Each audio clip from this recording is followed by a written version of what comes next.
Necesitamos estampillas que cambien. Close enough.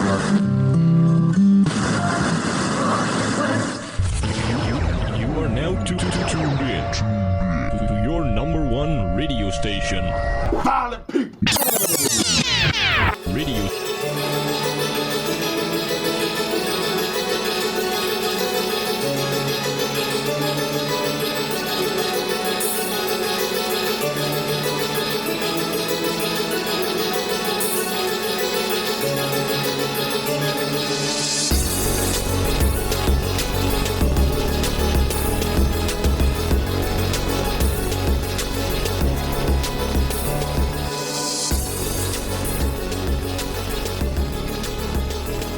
Do we want to start this episode?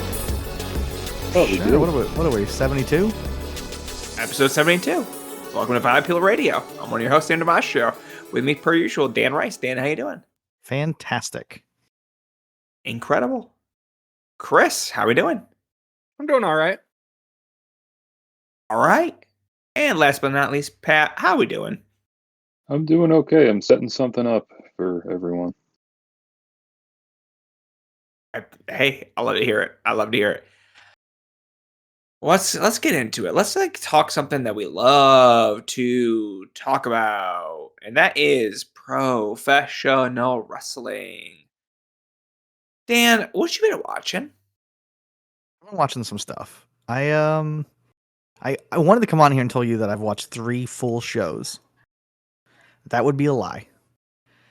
Damn. Because I watched 2 and almost a full show. I watched all of DPW's Super Battle 2025 except the last 2 matches, the ladder match and the cage match. And I'm going to tell you, I watched 2 full shows from 2 other companies, and there's lots of DPW promotion of the year talk, and I'm going to tell you, all wrong.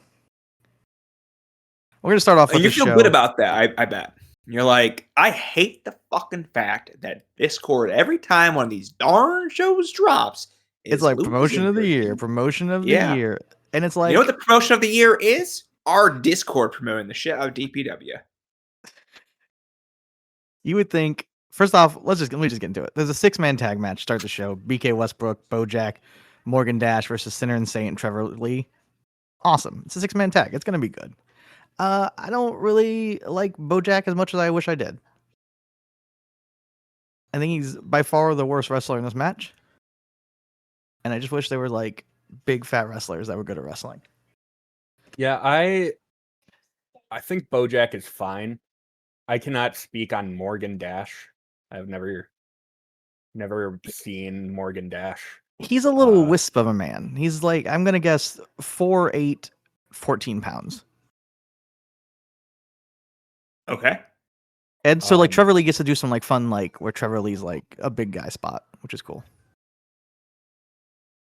Yeah, I like Trevor Lee. I like Sinner and Saint. I like BK Westbrook. And Bojack he's fine.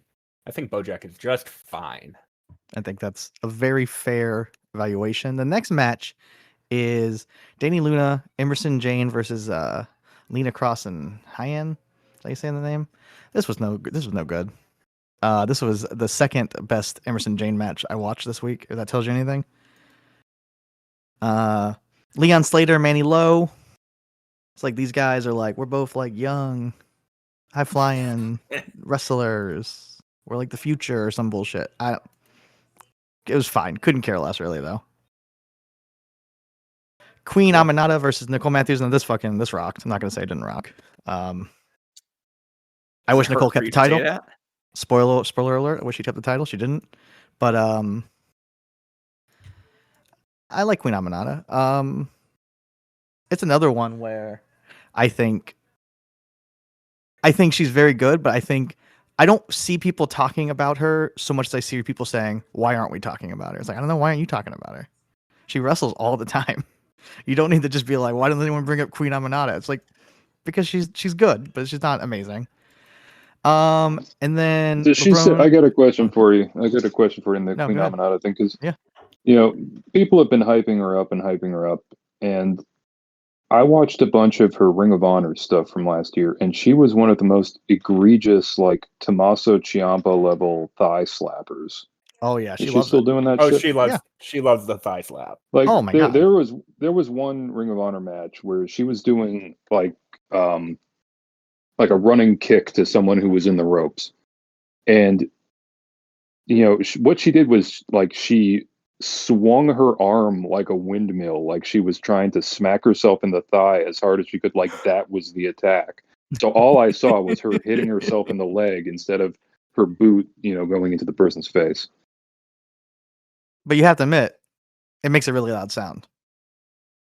I think thigh slapping, there should be a weight limit on it. Like you have to be at least Chris Hero Well, which to Chris do Hero? the fat Chris Hero. Okay, good. You have to have That's at least all. those body proportions to do all the slaps if you're going to do more than like one per match. Yeah, you have to be like NXT. I don't know if he should be wearing that jersey, Chris Hero. Yeah. Next match was Kozone versus Calvin Tankman. This rocked. This is like, I just want big fat wrestlers, and I got it here. Like Tankman, he can do slaps. I'll let Okay. Tankman slap the shit out of his thighs all he wants. I would say definitely fatter than fat Chris Hero. Really? Careful now. You're going to You're get about us in that? trouble. I'd have to like get him side by side. Yeah, I think you should take another look at Fat Chris Hero. I don't know. I think you should don't know. look at him in West Coast Pro Wrestling. See, well, that doesn't even really count as Chris Hero. That right? counts. That does not count as Chris Hero. That's some other man. That's some other man. I also think I have the thing where like Chris Hero, where when I see Chris Hero, I always see him as like skinny 2003 Chris Hero, even when he's fat. I just love him, and I like him better fat. But when I picture Chris Hero in my mind, he's definitely not West Coast Pro Chris Hero. But speaking of nostalgia, Roderick Strong versus Eric Steven, match of the fucking show. Obviously, I haven't seen the last two, but fucking rules. And there was a lot of talk about Eric Stevens. I felt online, and I think the issue, and I thought this last time he came back, I think he's just he's exactly where he was last time, where if he's in there with a really good wrestler, he's going to have really good matches, and especially Roderick Strong. And there's just less good wrestlers on the indie scene.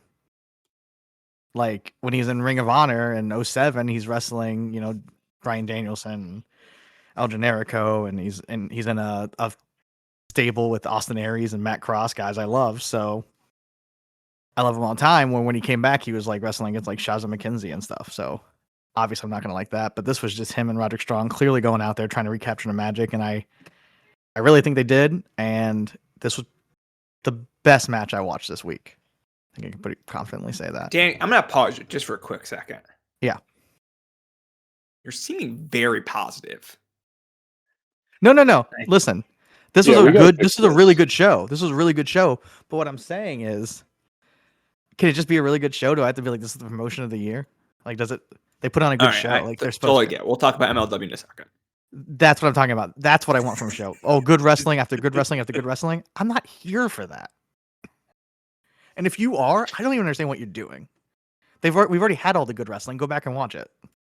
I need something different. Yeah, it was in 1984, as I recall. I've read a lot about that this week. Well, I've read some about it this week.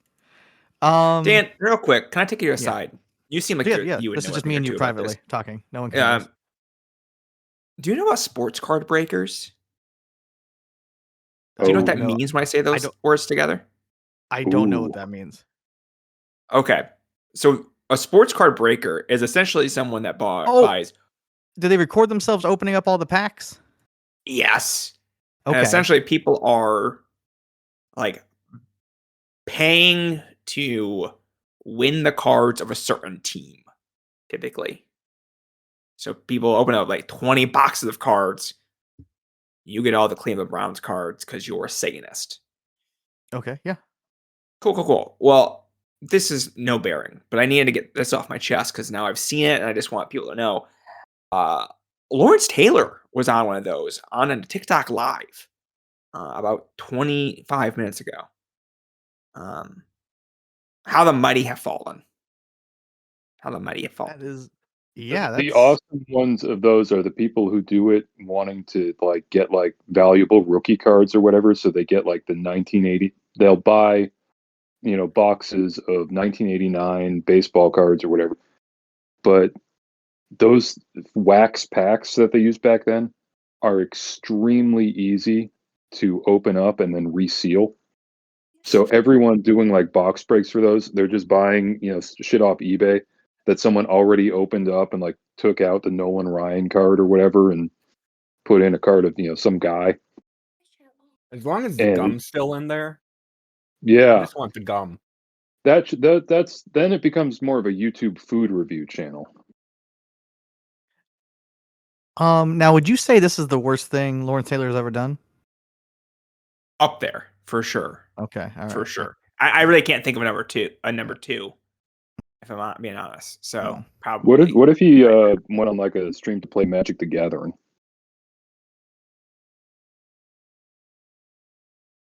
How would Interesting. that Optics compare to sports card Pretty sure. breaking? So I went to TwitchCon the other week. I was on last week, right? Like this is I've lost track of time. Okay. Yeah. So Talk many about trying to hug people. that girl. I was there for work, and so many people were just like, "Yeah, I love Magic." And I was like, "What is up with you people? Could you not have real hobbies like pro wrestling?" You know what Yeah, happened to exactly. those people is COVID lockdown. It's true. That is true. Anyway, Dan, I'm sorry. You were talking about. No, it's fine. I went through a Magic phase, but I was DPW 11, promotion of the year. and I was like, Hell we could yeah. talk about DPW and like real stuff. No, but that's all I watched. I also in went that through a show, Magic obviously. phase. How old are you? You didn't watch the main event? I said I didn't get to that yet. This was actually the third show I watched. I just wanted to start with it to get DPW out of the way. because Oh, people okay. like Sorry. most of the year. I'm setting the tail. I mean, what do you want me? The other two shows I watched, I'll go ahead and say, GCW Shotzi Blackheart's House of Horrors and MLW Symphony of Horrors. Ooh, Is there one you guys like to hear listing about more? One on was scarier. theme. Great question. Which one do you guys want to hear about first? Hey, we gotta answer Oh, Pat's question first. I want to hear what Pat which said. one was scarier. Okay. Scarier was definitely the show main evented with Atticus Kogar. So we're going to that. That's Oh, yeah, GCW. he's a scary guy. GCW ran a show, I think specifically booked for me, taking place, 18 minutes from Sam's house? Is that right? Okay, like an hour and a half. I don't live Hour and a that close to half. Rochester. All you do is talk about You must Rochester. You're an drive hour and a slow, half man. away. What do you mean I talk about Rochester? That's all you I want to got talk people about. messaging You're talking me. about garbage plates and Oh my god! Cheech and Cloudy. It's like, Tell all me I about hear the. about. I need to tell me about the garbage plate match. How did they? Okay. It's a lie. Let me tell you, it's a lie. There is no garbage Yeah. plate on a pole. There's a jack-o'-lantern with gift cards that can be redeemed for a garbage plate on a pole. Honestly, I was hoping that Yeah. was it when you said it was a lie. I was like, it's just as good. It's the same monetary value. As And a I garbage will But- let you know they do immediately cash them in, and the winners do Yeah. eat the garbage plate in the ring. That's gross. Yeah. That's Uh, gross. It was I guess I'm finding out now that their tag team name is Busta and the Brain. Oh, Yeah, that's they pretty good. somehow they somehow found a way to like pick a name that made me like them even less. No, I love it. I love it. So who are these people? it's Alec Price and Jordan Oliver, but I just assumed that they were still young, dumb, and broke. But I'm guessing I'm finding out now that Alex Price wasn't a part of that. So sometimes they're YDNP, and I forget what that stands for. Young, And then dumb, sometimes they're and Busta, Price. I guess. But I'm sorry, I got excited. I figured it out. sometimes they're busting the brain, and they seem to just kind of really flip flop on what name they use. Sorry, I'm trying to stop my cat from eating paper while we You're talk. fine. But yeah, it was Busta and the Brain versus High Seas, Cloudy and Nick Ando, and this was fun as hell. They all were pretty much always trying to go up for the pole, which is always good. And a pole match doesn't always happen in these gimmick matches. And then the highest praise I have for them is I'm only about 80% sure that at one point the jack-o'-lantern falls off the pole, but they put the camera away, and it appears that I think someone put it back up there, which shouldn't be high praise, but every indie, TLC, Money in the Bank, hell, TNA's Ultimate X, their shit's always fallen and no one can figure out how to fix it or how to film around it. So I'm like, you know what? GCW figured it out, but I wouldn't bet money on it falling. I think it fell, but I'm like, maybe I just was imagining it. But this was fun. Buster and the Brain won, and then they immediately cashed in and they ate their garbage plate in the middle of the ring. And they were going at it too. Oh, they were wolfing that shit. They did not like stage eat this. This they really. This was their payday. Like this was the indie wrestling thing. It's like, oh my god, we're actually getting real food. Yeah, a garbage plate and a handshake. Yeah, but I feel like there was a time barely real food. There was a time where people were pretending that Alex Price was like a big deal. I don't know if that was just the idea. He was like next up. I hated him then. He was like everywhere. But he's fine as like a GCW tag team member. Like, yeah, whatever. I mean, I still think that he looks and wrestles like he is in the middle of dying of sepsis. He might be. He is like, I can't take him seriously because he looks like a friend of mine from high school's younger brother. And it's like uncanny. And it's just like, why is Isaac in this match? The thing for me with Alec Price is that he's so, like, I don't think he's an especially tall guy, but he's so lanky the way he's built that when he throws himself around the way he does, it constantly looks like he's just gonna like land on one of his limbs and just snap it like a twig.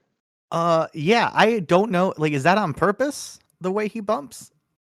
Because I don't know. Cool. I think it might just be like a Sabu fandom thing. Yeah, but he takes a couple bumps in this match that are like really scary. The next match is Slade versus HC Loke, and it's just like two guys just punching each other a bunch. I was shocked at how HC Loke actually went up for the choke slam. I expected it to be one of those choke slams where it's like, okay, the guy just tips backwards. I don't want to spoil the main event, but he gets up higher than Atticus Kogar does. Well, I mean, Atticus Kogar, he's just such a fucking, heavy guy. Yeah. Yeah, I mean, it's 6 minutes and they just punch each other in the face a bunch and it's awesome. The next match is the blindfold match between Marcus Mathers and Cheech. And I actually thought this was funny for 3 minutes. It's 11 minutes long. Yeah, I think they might have actually been blindfolded. No, they had to have been. There's no way that they're that good. Yeah, they had to have been really blindfolded. Like, they are just out there, and like, it's kind of like if you can imagine like the Young Bucks doing a blindfold match, like they would carefully plot out, like, okay, we're going to do like, comedy stuff based around not being able to see, which requires you being in this position to set up this and that. And they were trying to do that, but like, it's just not working because they can't fucking see. So, like, Marcus Mathers is like going for a kick on the ring apron 3 times in a row because he's like, I just got to keep going until my foot sees something or foot feels something. Yeah, because they had these spots that they clearly had they had ideas for. Like there was one that was just supposed to be like a sunset flip or something silly like that. But I really don't think they knew where they were because it was like that almost became deadly. Like there was a couple times where I thought they were going to bump into the ropes and die, which is cool. But we didn't need this to go on for 11 minutes. And I don't think anyone thought Cheech was going over. So it's like, what's the point of this? The ref gets bumped and I don't know. Kind of stupid, but blindfold match 2025. The next match was the lights out match between One Call Manders and Isaiah Broner, which is just the last man standing match. And I thought this ruled. It starts off really good. They're punching each other. They're throwing shit at each other. But then Manders is like working over Broner's hand. Like he's so, and then he's throwing against post, stomping on it. And a couple times after that, Broner like sells it and will headbutt instead and will elbow instead and stuff. But he mostly just drops that at the end, which is whatever. But Mander's with the false finish and the real finish. You said you didn't like one, Pat, right? You just don't care for these guys. That's fine. It's one of those things where I'm like, I watched the match. I'm like, yeah, this was okay. Just neither of those guys like do a ton to excite me. That's fair. The next match I almost didn't watch, and the next match has the highest expectations to what I got.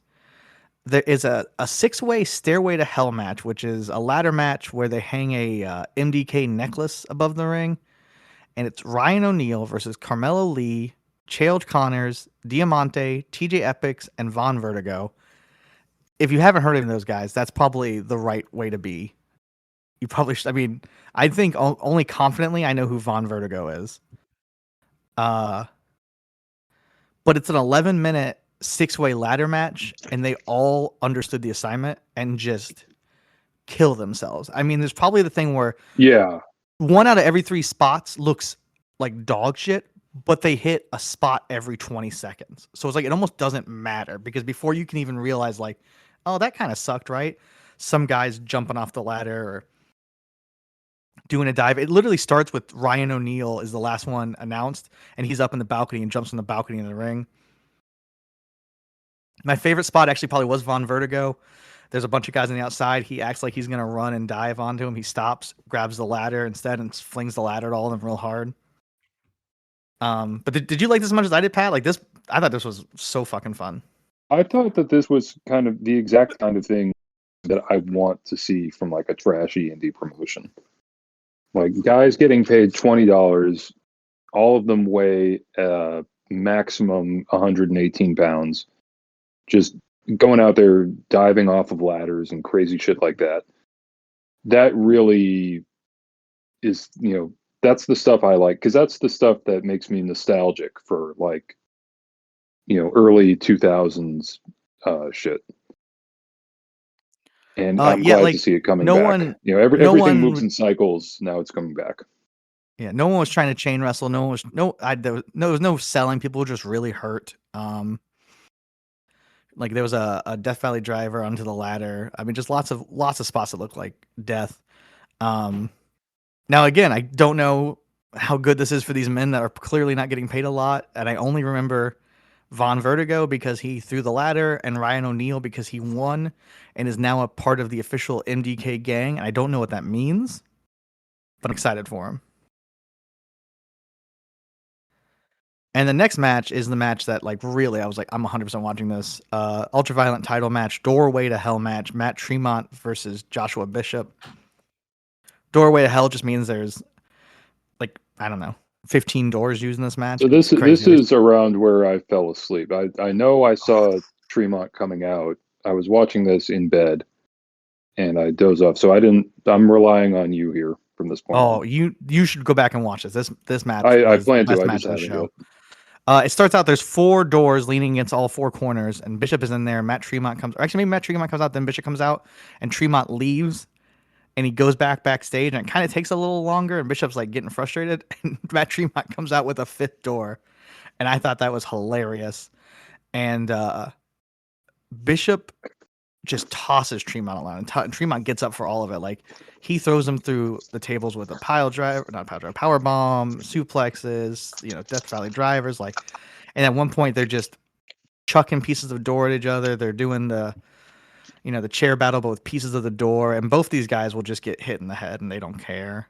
And I mean, it's just I need to watch Bishop and Tremont wrestle again and again and again. This match is like the one match that I think a lot of this stuff is stupid, and it's my kind of stupid, but Tremont Bishop was legitimately a really great match. The next match was Trick or Treat Street Fight between Shotzi Blackheart and Emerson Jane. Like I said, this was better than the DPW Emerson Jane match. And I mean, this is Shotzi's month. 1 month out of the year where spooky stuff makes sense. And they fucking gave the crowd exactly what the crowd wanted. They like a lot of time the crowd was chanting for pumpkins because there's pumpkins all over the ring. And I don't know if they just told them backstage like, "Hey, don't use them," but guys were barely using them. And in this match, they were using the pumpkins, smashing them over each other's head, pushing them against each other's faces. There's a bobbing for apples spot. Again, really Blade silly, actually but was breaking the pumpkins for heel heat. who? Slade, Slade. because they wanted because people wanted pumpkins. So they he go just onto picked the one up crowd. and started stomping on it, and everyone booed him. That's how to be a worker.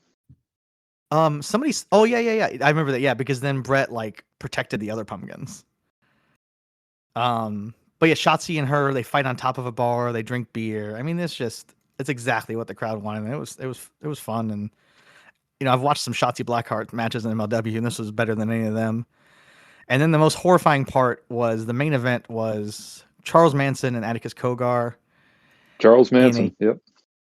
Mason in a casket match. So that's why his name's that. If they were, Why his name's Atticus? If they were real, they would have booked Charlie Manson. Yeah, Charlie Rockstar. There's a real estate agent around here named Marilyn Mason, and I always call her Marilyn Manson. Good. Yeah, she is on purpose. I believe you could a little both. You could fact check this. I believe she's 112 years old. So this match was poopy.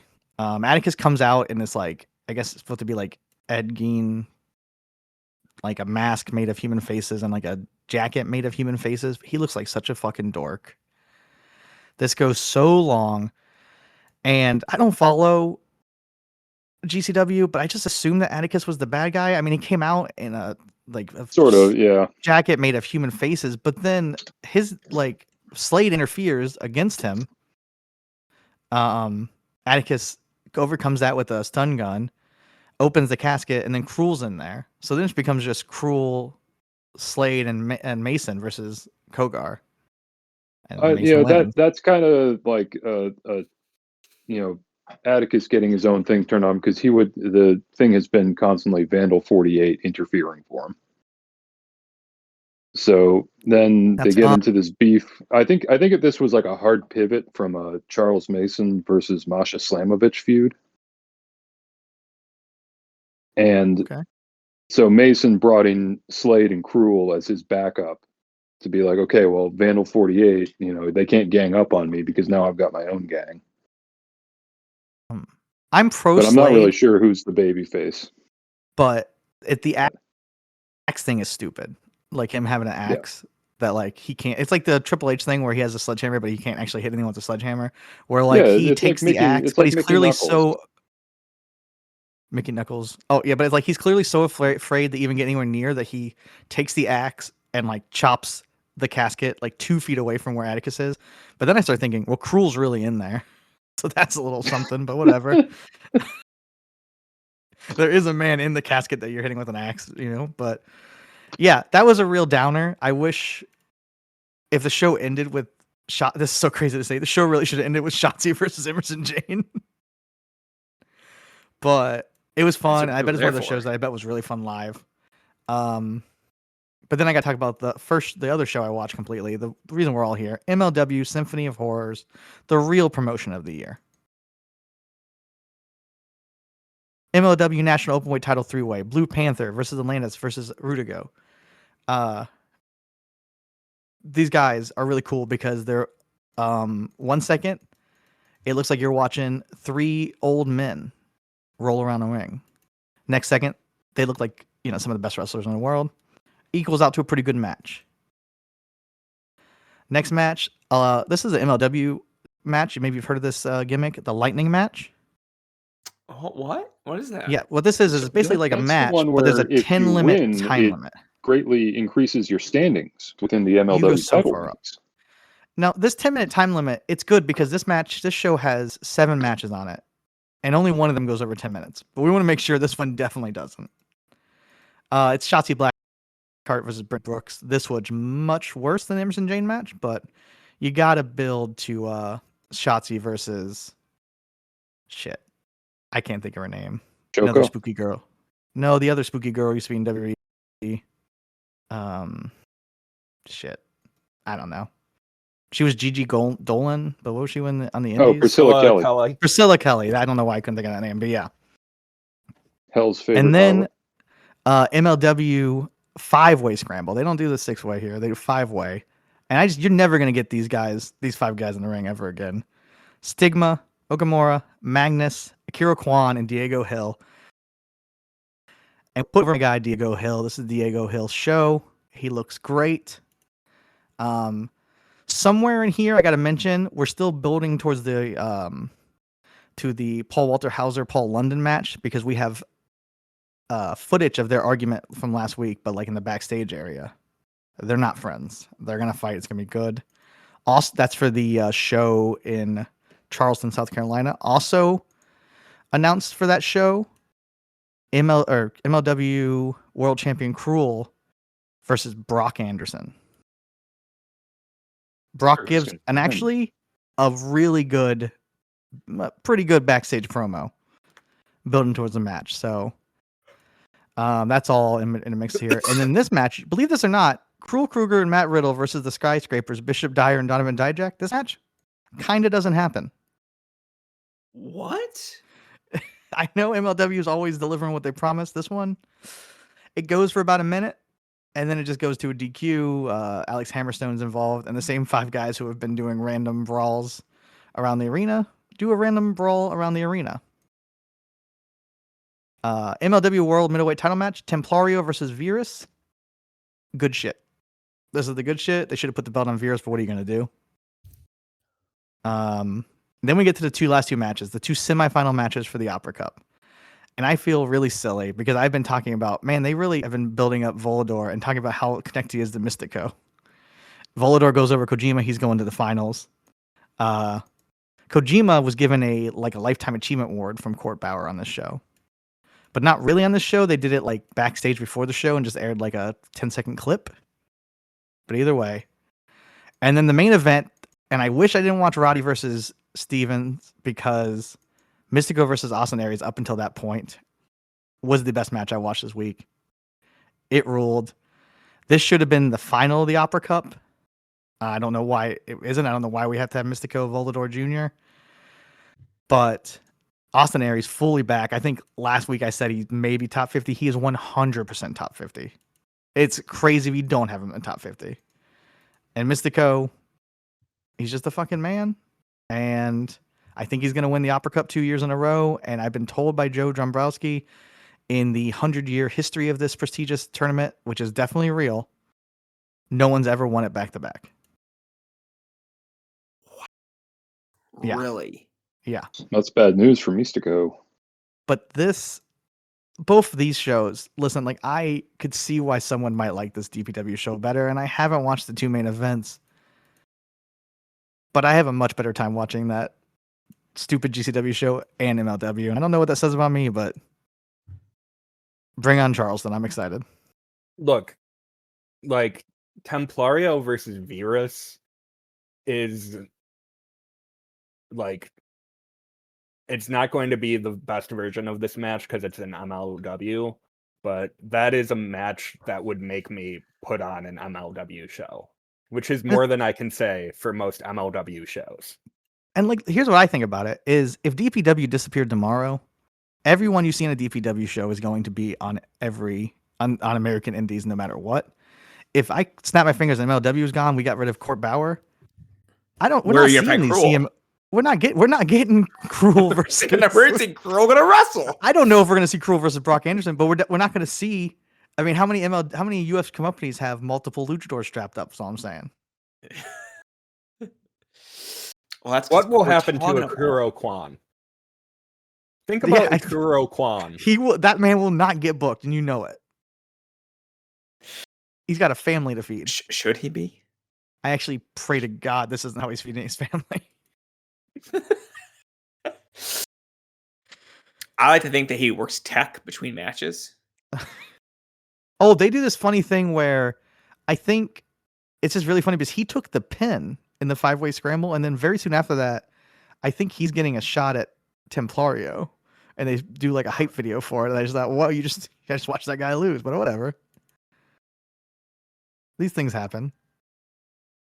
I didn't mention there's Don Gatto stuff throughout too. I mean, you guys, there's a big guy in a luchador mask. He drinks a lot of tequila. The next show is his tequila show, and also the next show features a pit fighter match between Killer Cross and Matt Riddle. I don't know if that's a match that'll get you to watch MLW, but they've been calling it the dream match.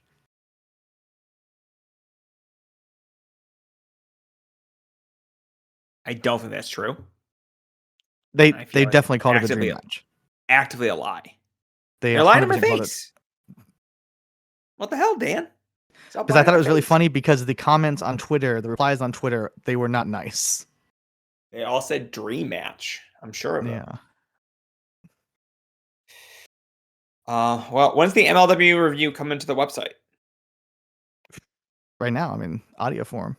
I think what's going to okay. happen. No, Wow. here's what I need to do. Here's what I actually want to work on. I just never fucking do anything right now. But if I had personal time where I could work on wrestling stuff, I'm going to work on the MLW year in review post. Get people caught up with the promotion of the year, but like hop on. I think maybe that's like they hear about the Opera Cup and they the Dude and the skyscrapers. There's probably so much lore here that it's hard for me to watch. And I think that's what's stopping people from getting on the MLW train. Is the Don Gatto show the biggest show in MLW history?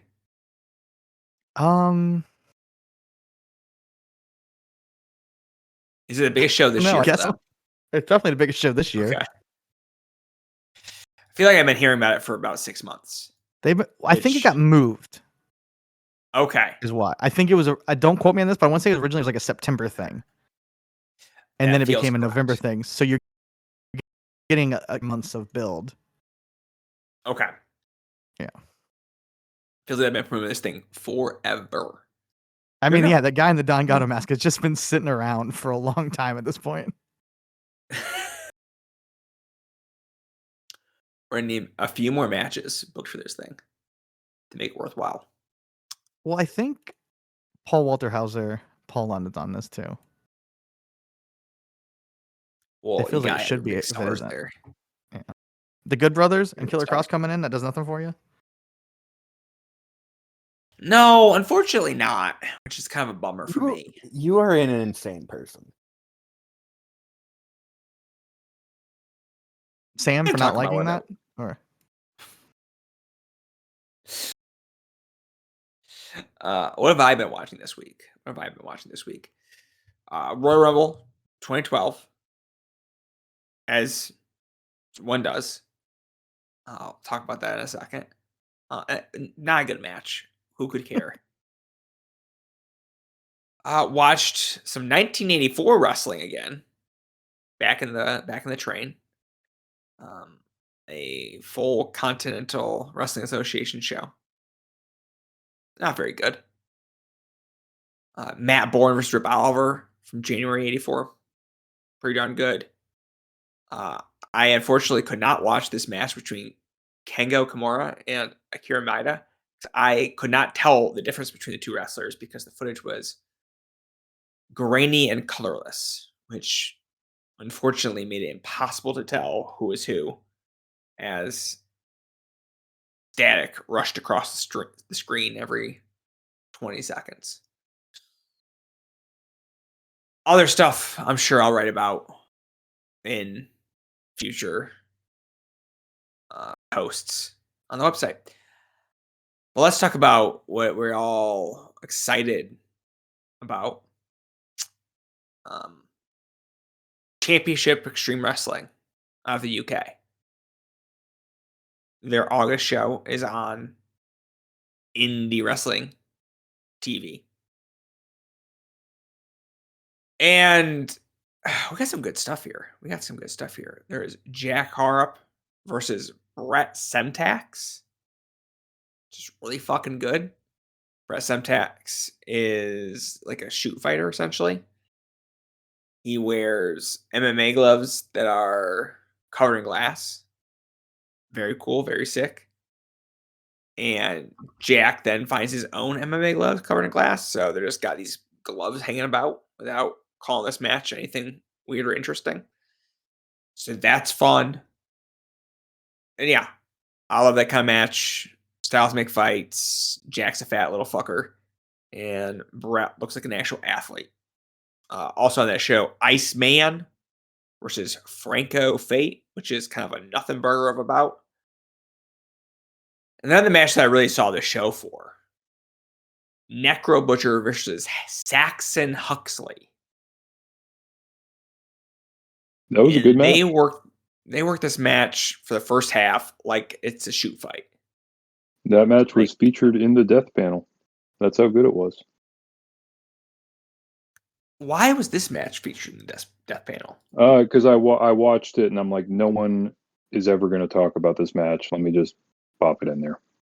It's a Necro Butcher match. I'm like, I'll bend the rules for that. They bill it as a death match, to be fair. Let me tell you, Dan. It's not a death match. Well, I know that. You know that. I know that. We all know that. I kind of black out in the second half, but the fact that they are just grappling for that first half blew my mind. That Necros they go from into they go from the grappling to, at some point a shift happens where Necro just picks up a giant box fan on the floor. Oh yeah, and just throws it full force. And like he clearly, when he was dragging it around to go chuck into Saxon's face, unplugs it at some point by accident or / yanks it out. That thing is spinning as he's picking it up. This was a really well filmed show too. Like whatever camera setup they had going, it looked really nice compared to a lot of IWTV bullshit. Oh, 1,000%. 1,000%. There is a that just made me think of, there's a Drew Gulak versus Soul Taker match that took place a couple days ago that I tried to watch. Oh my I God. can only find it on Facebook. It's filmed from behind one of the posts in, I believe, like 144p. It's just the hardest thing to see. I can't even tell which one's Drew and which one's Soul Taker, so I just gave up. That's not good. That's not good. They're very different looking men, I agree. Yeah. All right, Pat. What have you been watching? So I watched half of that GCW show. I also watched. Are you guys familiar with Battleground Championship Wrestling? Oh, of course. It has nothing to do with Rob Feinstein. Nothing to do with Rob Feinstein. Nothing to do with Rob Feinstein. So they ran BCW Season of the Witch at the 2300 Arena and drew, I'm going to say 50 fans. Something. It was not a lot of people in there. I'm so fucking glad you watched this. So it kicks off Philadelphia Street Fight title, Drake Younger versus Shane Mercer. Good match. They do at one point, they break a door in half. I forget how they broke it, but they break a door in half. And they're setting up to do a thing where they have half of the door balanced on two chairs, like, you know how people make like the door table. They're doing that with just one half of a door. And the idea was going to be that Shane was going to do like a Goldust style, like snap power slam through the thing. But as they were doing that, the door fell off the chairs, but they were already in motion. So Shane just slams Drake right down onto the edge of half that door. It looked worse than like footage of people being shot. It was, I mean, good match. Drake Younger, great wrestler, better person. Shane Mercer, his evil warlock powers are benefiting him in the ring lately. They did do a 4-on-2 handicap match of the Powers of Pain versus Blackout, which in this case was Robbie Moreno, Ruckus, Myron Malone, and I guess Larry Legend, counting, because he was in the ring. The Powers of Pain beat them in less than a minute. Sold nothing. Didn't even take off their shirts. I think they spent longer on their post-match promo about how legends are forever. Then there was a bunch of other stuff. My interest really dropped when they got into the Joel Gertner does a 15-hour-long promo part of the show. Nick Gage was supposed to be there. He wasn't. Jimmy Lloyd subbed for him. They did the title match in the middle of the show. Their champion is Crowbar. The challenger was Gangrel. Ooh, they These had two- Gangrel and October Money. This was a King of the Damned match, and these two went 12 minutes. And they did their best. You know, whatever you want to say about this match, they certainly were not like in there slacking off. They were really working for it. Some other stuff happened. Schlack and Beastman went 15 minutes, which is one of those things that you can like say just to scare people. I cannot think of two wrestlers who have such perfect chemistry as Schlack and Beastman. There's one point where Schlack is trying to put Beastman in a sharpshooter, and I'm just like, neither of their bodies are configured to do this. Masada and B-Boy went 15 minutes, and who gives a shit about that? But the main event, Mr. Matt Tremont versus Mr. Phil Insane. Ooh. That match fucking ruled. Oh yeah.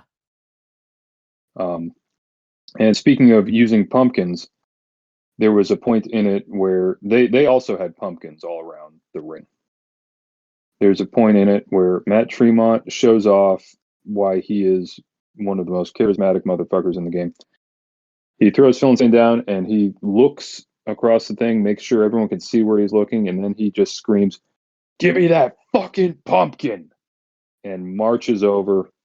The three people in attendance went wild for it. These two beat the shit out of each other. It was a good match. I also watched some older stuff, not 1984 older, but some older stuff. Are you guys familiar with a promotion called IWA Mid-South? Part of it. Have you heard of this tournament they do called the King of the Death Matches? I think that's a 7 wrestling does that.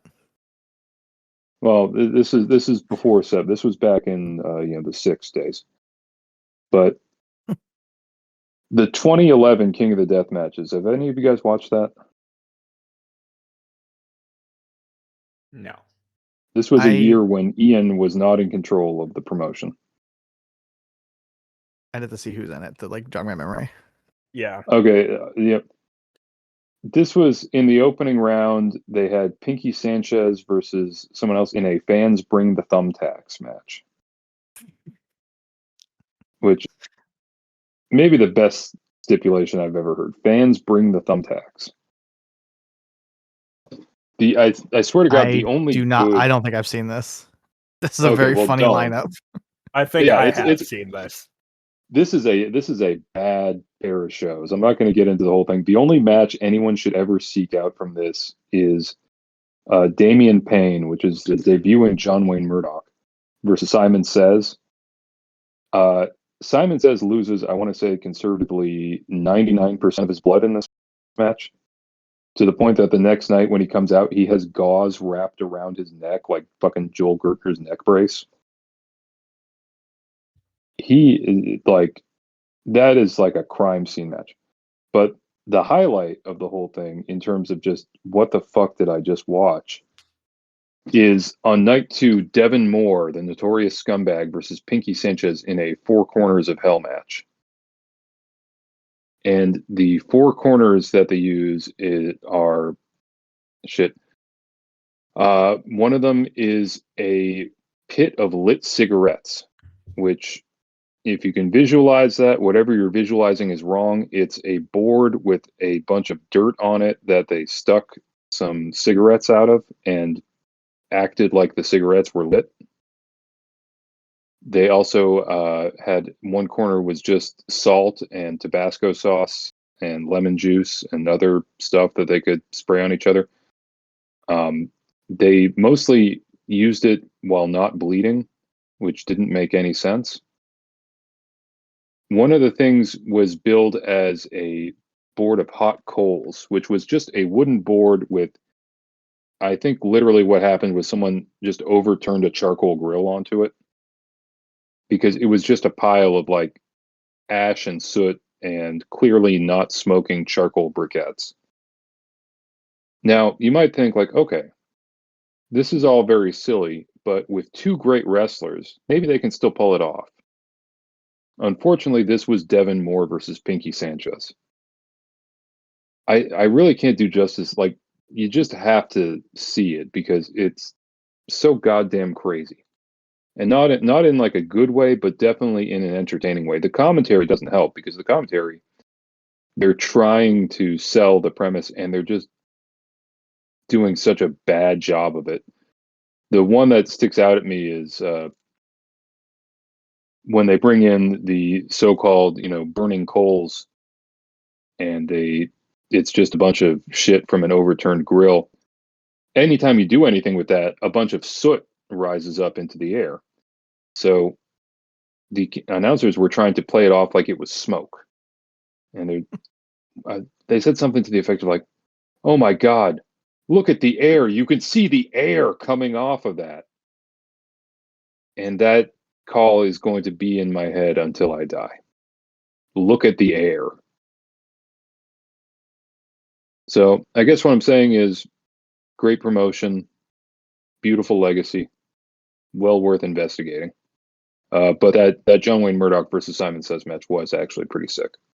You didn't even mention Little Mondo, Roy Gulak Yeah, on this. yeah. He makes it all the way to the semifinals.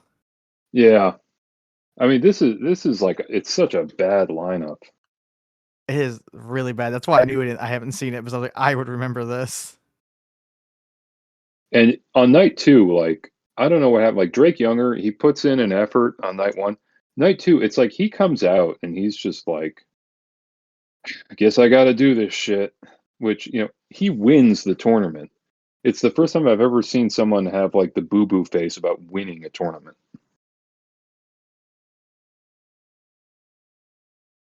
I mean, he got to get in there with in the finals with Devin Moore, Matt Tremont, and Simon Says. I mean, working with the notorious scumbag Devin Moore, it is a privilege that not all of us are ever going to get to experience. But, to each their own. I will say, though, that on that BCW show, the surprise guy in the number one contender match was Danny Doring. So they set up the next title match will be Crowbar versus Danny Doring in 2025. Hell yeah. And one beautiful effect of all the pumpkins being on the set is that you can see Drake Younger standing next to a pumpkin, and guess which one is more orange? I mean, that's guaranteed money. Yeah, I mean, it really puts into stark contrast like just how much Drake Younger looks like he's trying to do some sort of like Justin Trudeau getting himself canceled scandal. What if I told you in the last 18 months, Crowbar and Danny Doring have been in the ring three times already? Jesus Christ. Well, then I hope they're gonna fucking have a banger if they've been working at it this long. Yeah, they know each other pretty well there. Yeah, they're building up. Danny Doring also wrestled Parker Boudreaux, which I think is a really funny match to book. Danny Doring in 2025, he looks like if Colt Cabana, like if you remember, like in wrestling games, you could kind of go into like the edit wrestler mode and like screw with the proportions, so you could like make Randy Orton's arms like Popeye arms or whatever. Danny Doring looks like someone took Colt Cabana and tried to give him like Funky Winkerbean's head, just like made his head like really skinny but really long. Skinny and otherwise long. I'm looking at his Twitter picture right now. Yeah, it's otherwise like he just looks like Colt Cabana. But like if someone went into like a creative wrestler, edit a wrestler mode and just like fucked with him. I forgot when you were talking about the show. I wanted to interject and say that I have a little inside scoop, a little little knowledge from one of the boys. Do you know who's really, really proud that they wrestle in Japan and talks about it all the time in locker rooms right now? Beastman. The person made believe sure to it. I say mean, they're not rude. They're very much a veteran now, and they let you know it. if I was Beastman and I got to like go to Japan and wrestle and stuff like that, like I'd be pretty proud of it too.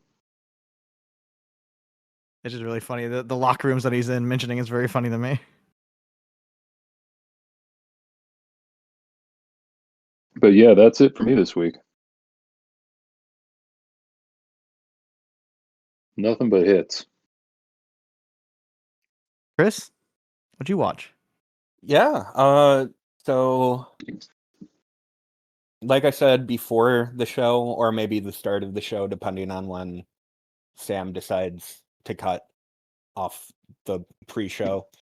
I've mostly been watching Survivor and horror movies this week, but I did make some time for some wrestling. I watched the Lucha Memes show from April 6th, which is a really good like rise and fall of like match quality. I think most of the show is like baseline fine, but it definitely like builds up to the best match and then goes down from there. The first match is Cazador versus Rey Del Barrio. They have a nice like little maybe 9 minute match. They get in, get out. It was like it's over before you really even know it. Which is perfectly okay. Like both they worked their match and they got out of there, and I won't remember it in a week, but I wasn't offended that I watched it. Then Celtic King and Magnetico have another like maybe 10-minute, maybe 12-minute match. Really solidly worked. Magnetico is having a really solid year as one of the Coacalco mainstays. And then things really start picking up. El Colto implodes with Kundra versus Yoruba having like a really solid like walk and brawl. Like two guys who look like dirt bags with their faces painted, bloodying each other up, showing out for the fans. I had a lot of fun watching this match. It's not like the craziest bloody brawl, but there is a nice like pool of blood on the apron at one point that has a really sick visual. And then the match of the show, easily one of the matches I'm going to highlight when all of the lucha is rounded up. Tag team match, Avisman and Judas El Traidor versus Los Karmas. They go like 20 minutes and it's fucking awesome. Like Avisman and Judas El Traidor, where I am at in the year in Lucha, they're two guys who have been putting on like steady performances, but they don't have like the real standout shit that I'm used to them having as like two of the best mat workers in Mexico. Two just great veterans that I love dearly, and they got to work the Karmas, who have been easy favorites of mine for the past couple years, especially.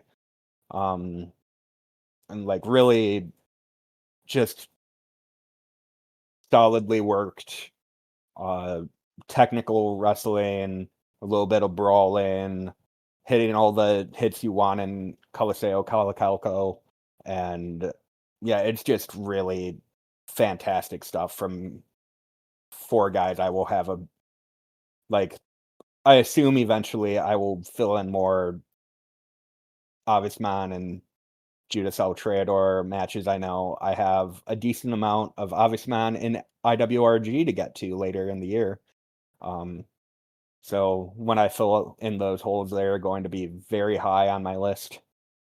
The Karmas are already there. They're tag team of the year for me already. They fucking rule. After that, show quality starts going down a little bit, but Black Shadow Dose versus Energia. Nothing wrong with it. Black Shadow is a big old guy in a mask that looks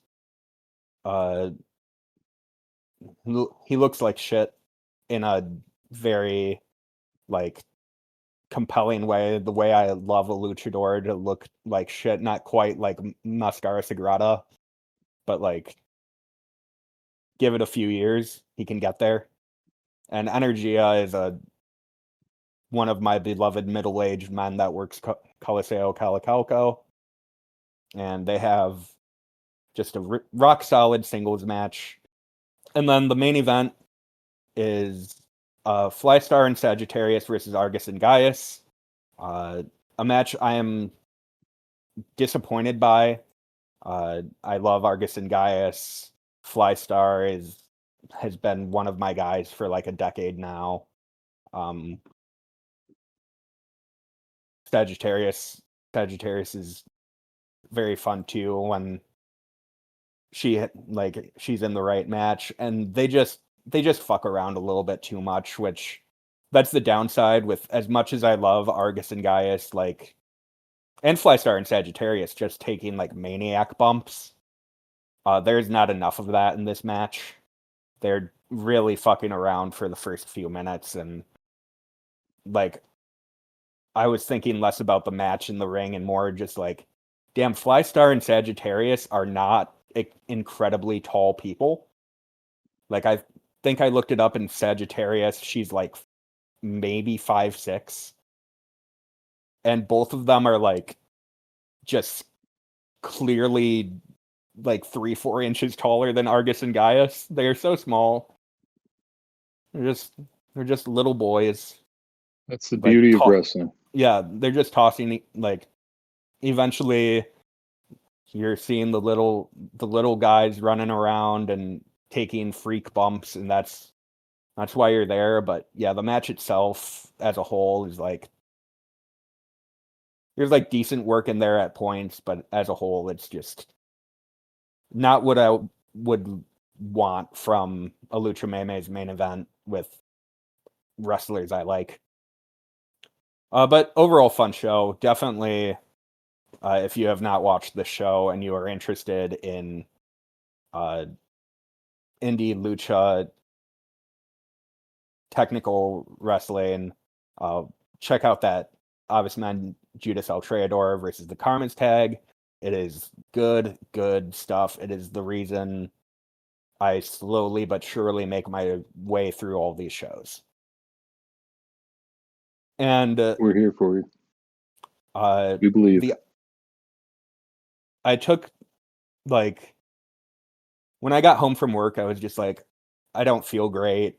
I'm gonna take a nap, and probably that'll take me to recording. But I woke up with 45 minutes to spare. So I actually went to America, and I went to the month of October. In fact, this past weekend. I was actually surprised no one else watched anything from the show.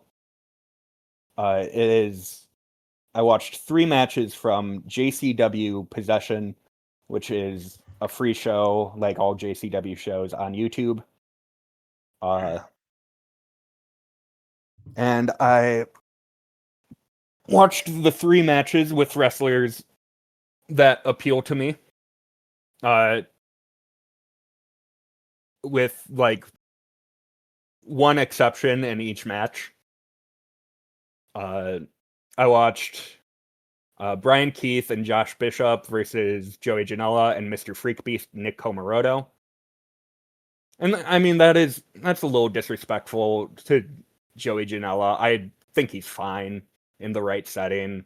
Being in a tag team with Mr. Freakbeast Nick Comoroto is the right setting. And obviously, like, Brian Keith, I like a lot. Josh Bishop is great. The match itself, fine.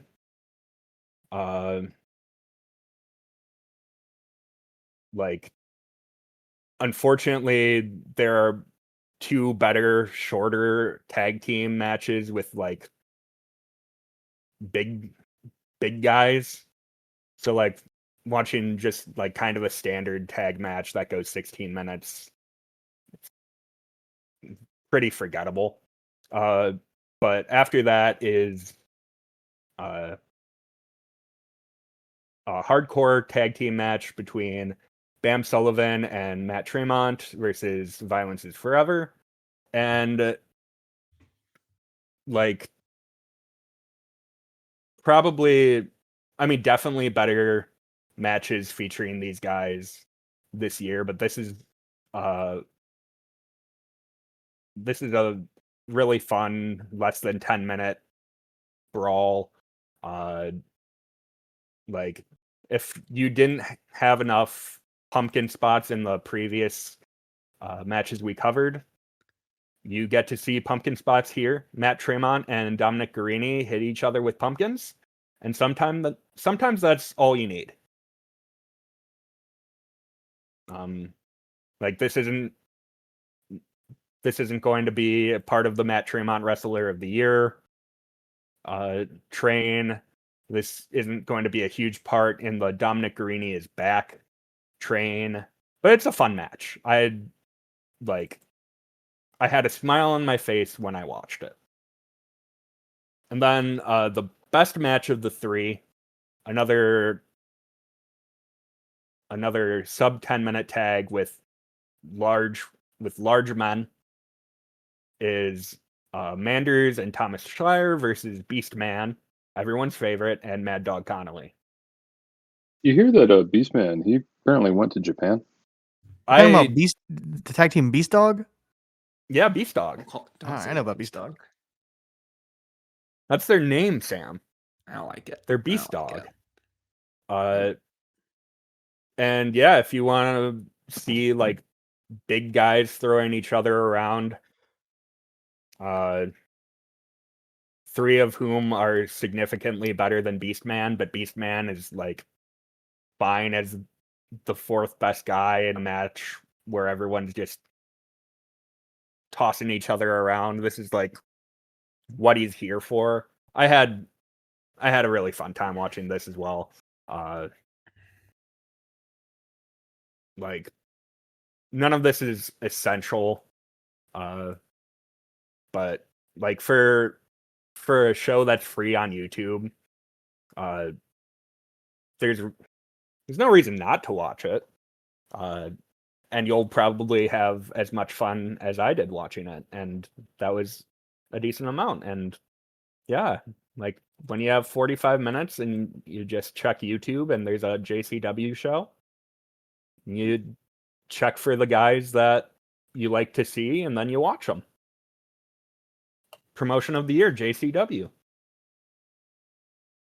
Billy Starks wrestles Charles Mason. I didn't watch that. She wins a tournament and then wrestles Charles Mason and wins the JCW title.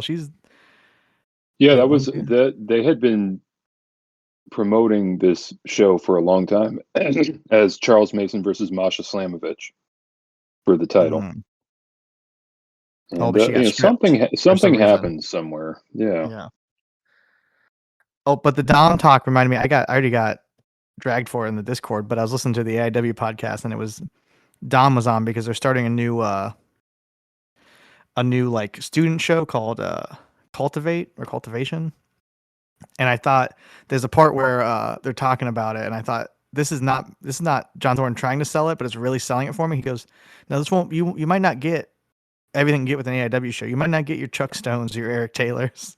Oh no! Yeah. What a Oh, character. that's the opposite of what you want to hear. And I was like, "Holy shit! Okay, I'll watch the show. You got me. Thank you." And then in it, Thorne kind of like buries Kevin Koo a little. He's just like, no, he'll never be in AIW. No, I don't want to do that tag team because, and this booking, the reason he describes his booking, really makes sense. He goes, I don't want to do what everyone else is doing. He's like, I want to do the opposite of anything that's getting over other places. Basically, was his vibe. He's zagging when everyone else is zigging. Yeah, and then You he gotta jokingly get- said, I think he said, what if we did Drake Younger and Necro versus you and Koo? As like, haha, wouldn't it be funny? I was like, that would be the fucking match of the year. That would be Oh yeah, awesome. bar none. And he's just like, yeah. And then Dom was like, well, Koo doesn't do death matches. And then Thorne's like, another reason I won't book him. Yeah, once RSP showed them that's how he makes money. Put an end to that. Not doing the shit. To think, Ricochet and Page, not always a deathmatch wrestler, you know? Just stumbled on into it. What if he never did? Can you imagine what our lives would be like? What if we never got the taste? The world would be a worse place, that's for sure. I'm That's for thinking I'm doing the Lionel Hutz bit, imagining the world without lawyers. Shuddering as everyone is dancing in a circle of all races and creeds. There's world peace. It just sickens me. Well, now I'm sure. thinking, Gross. if he had never done a death match, maybe he could have got in a Gabe promotion. But I think a Gabe Ricochet and Page team up would be fucking really good. Two geniuses of the Is it too the late? sport. Never too late. Never too late. Did Don't he give up on not your dreams. have? Did he not have like a little run in Evolve? If he did, I have am I zero making that memory up? of it. I have no memory of it, but it could be true. We don't know Evolve around here. I think I am making that up. Oh, well, it's tough because a lot of Revolver stuff comes up. But no, I don't see any Evolve. I was thinking about his Progress run. Oof, I wouldn't forget that. Progress. Yeah. Now, I know, before we move on, Sam, I know that you're busy the weekend of the 21st and 22nd. But have you seen the first two matches of this 2CW show that you've been calling a TNA it's show? clearly making me feel worse about not attending this show. The High Seas versus the Raffles. And then you will never see this on a TNA show, I promise. I don't care if he's champion. You'll never see it. Mike Santana versus Mike Skyros. Battle of the Mikes. I guess, Mike Guess versus Mike Guess. Hey, they said it. They said it. Show of the year coming up. So pack it in, everyone else. Did you talk about the Mike Skyros match that you've watched? No, that was a fake. That was a. I was thinking of the word, but I didn't watch that match. I had it and then I deleted it because I was like, no, I didn't get. I'm not watching this. I'm a freak, and I looked at that screenshot you posted, and I thought, oh, I'm going to hear about Mike Skyros in the pod. Got excited. You big Skyros head? You big Skyros oh my head? God. Yeah. You never talk about him. Well, I like to keep it inside. No, I think Mike Skyros has this thing where he is on shows in New England and Pennsylvania where he's probably the best wrestler, and I think that's really funny. He's gonna be wrestling in GCW soon. He's gonna be in GCW? Yeah, on the Vermont show. That New England, I'm telling you, that's his territory. Yeah. Which is very funny because he's from Syracuse. He does run a promotion that is very close to me that I do not attend. And on moral grounds, or now that it's on IWTV, they just uploaded like 20 of their shows. One Up Wrestling. I think he's the ace of. I might be talking out of turn, but I feel like he's the ace of Adam Lash's promotion. I could buy it. I could Yeah. buy it. I don't know what that would be.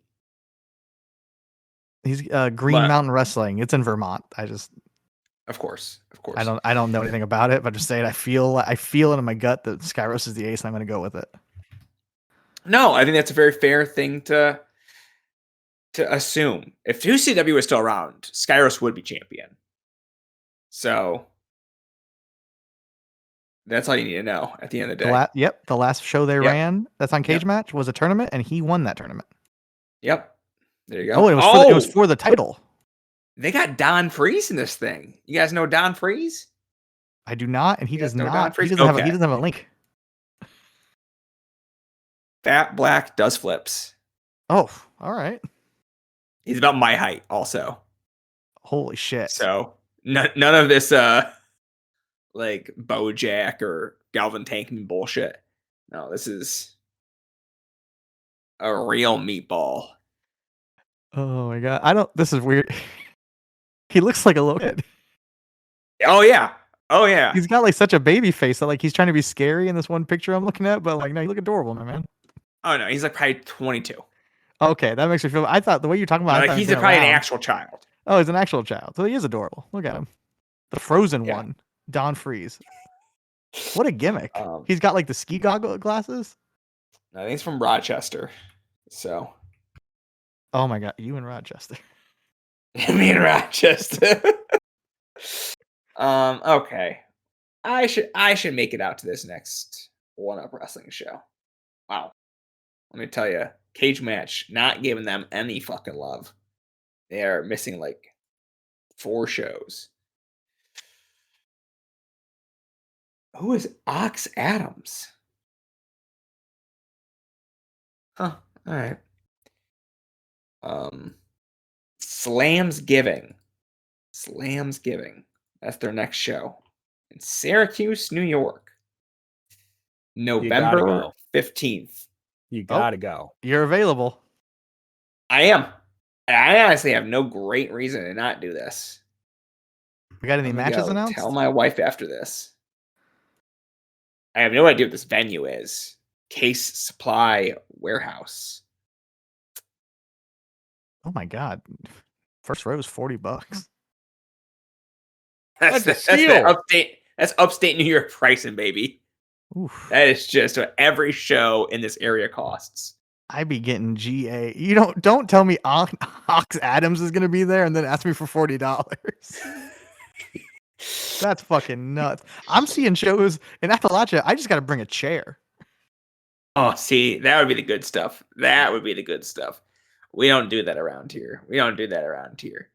What are those 2CW prices? Like $120 for front row seat or something like that. Oh, but you get to listen to Matt and Jeff Hardy do a podcast the night before. I know they had a podcast until this.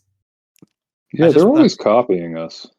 The flyer is very funny because I feel like if you saw that flyer in the wild, you might think, "Oh, I get to watch 2 nights of wrestling." Oh yeah, it definitely that is the vibe you get from it. Yeah, you're like it implies that you're getting 2 wrestling shows, but that is not what you're getting. 2 nights, 1 ticket. What else could that mean? Well, let me tell you. Not 2 nights of wrestling. Oh, it's not even. I thought like The Godfather was on night 1 too. It's not even. It's just the night 1's just the Hardy stuff. Oh yeah, just the podcast and then Jeff Hardy singing. Pretty cool. Just Why would you not want to do that? Sadly, yeah. Out of town. Man, I really built this thing up.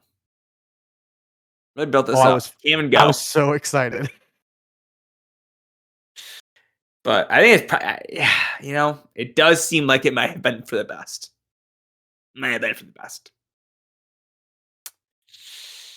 Shit looks like ass. Anyway.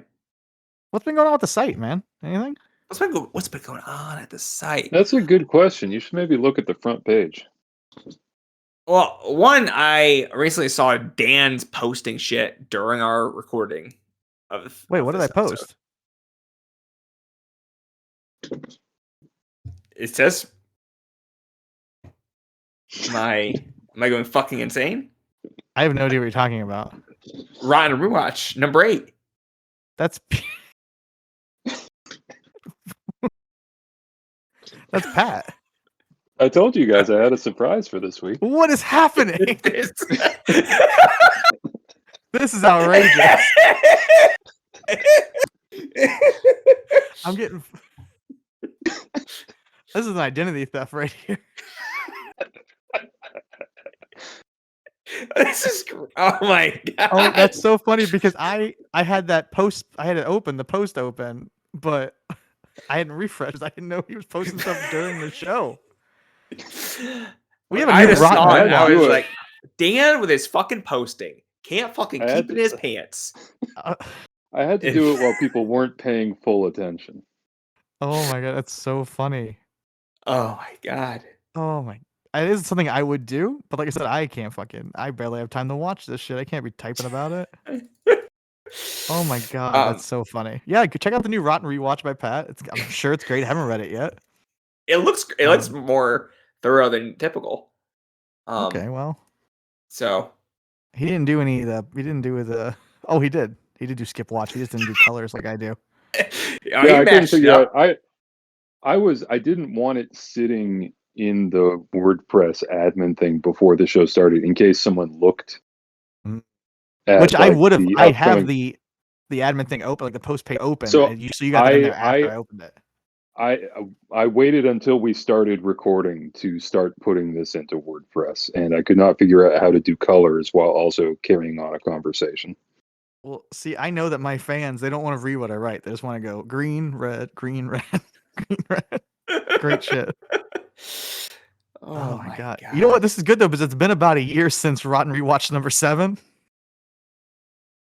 Yeah. Gotta So keep it next alive. year you're up. All right, yeah, number 9 coming in 2026. So this one I did for people who are curious and who haven't already looked at the site. It's IWA Mid-South A King is Crowned, which is one of the lost shows that Trippin' Balls put up on YouTube. So it is a one-night heavyweight championship tournament. Oh, stealing a couple of gimmicks from Dan. Talking attorney Attorney? in No, a it's not- Rotten it's- Rewatch. Oof. It's not an official talking tourney because I didn't talk about anyone with it. Talking tourney That I is a know of. combination. By the time after Sam posts this podcast, you'll immediately come behind and have it. I thought I thought about trying to do like a week of identity theft for Halloween and doing like an episode of Regress and whatever the fuck else. And I was just like, I don't have that kind of time. I'm just doing one Rotten Rewatch.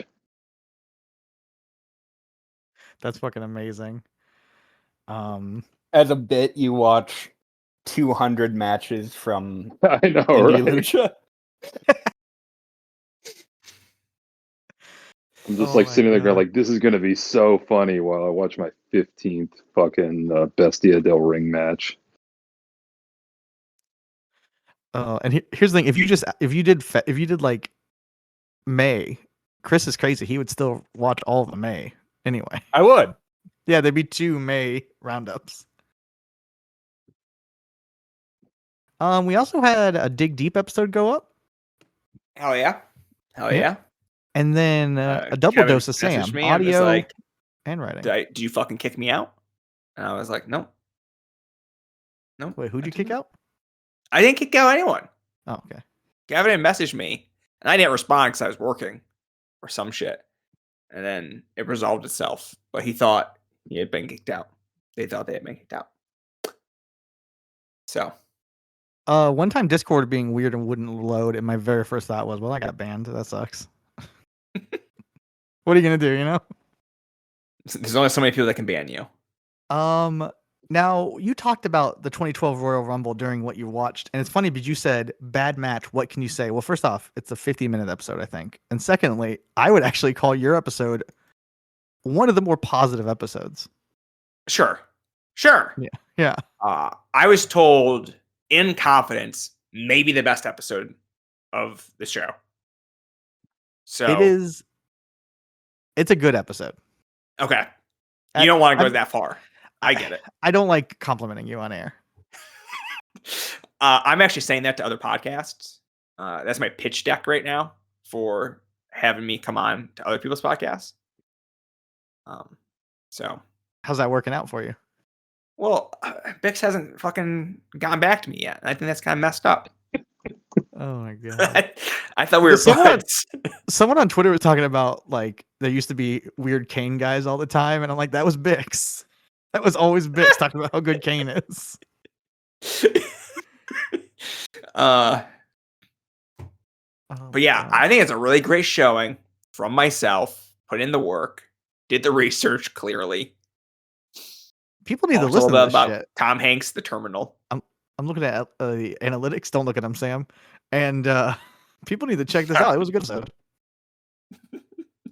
Oh, I'm sure it's doing gangbusters, just like every episode of Late Night with the 2012 Royal Rumble. But anyway, I was on that.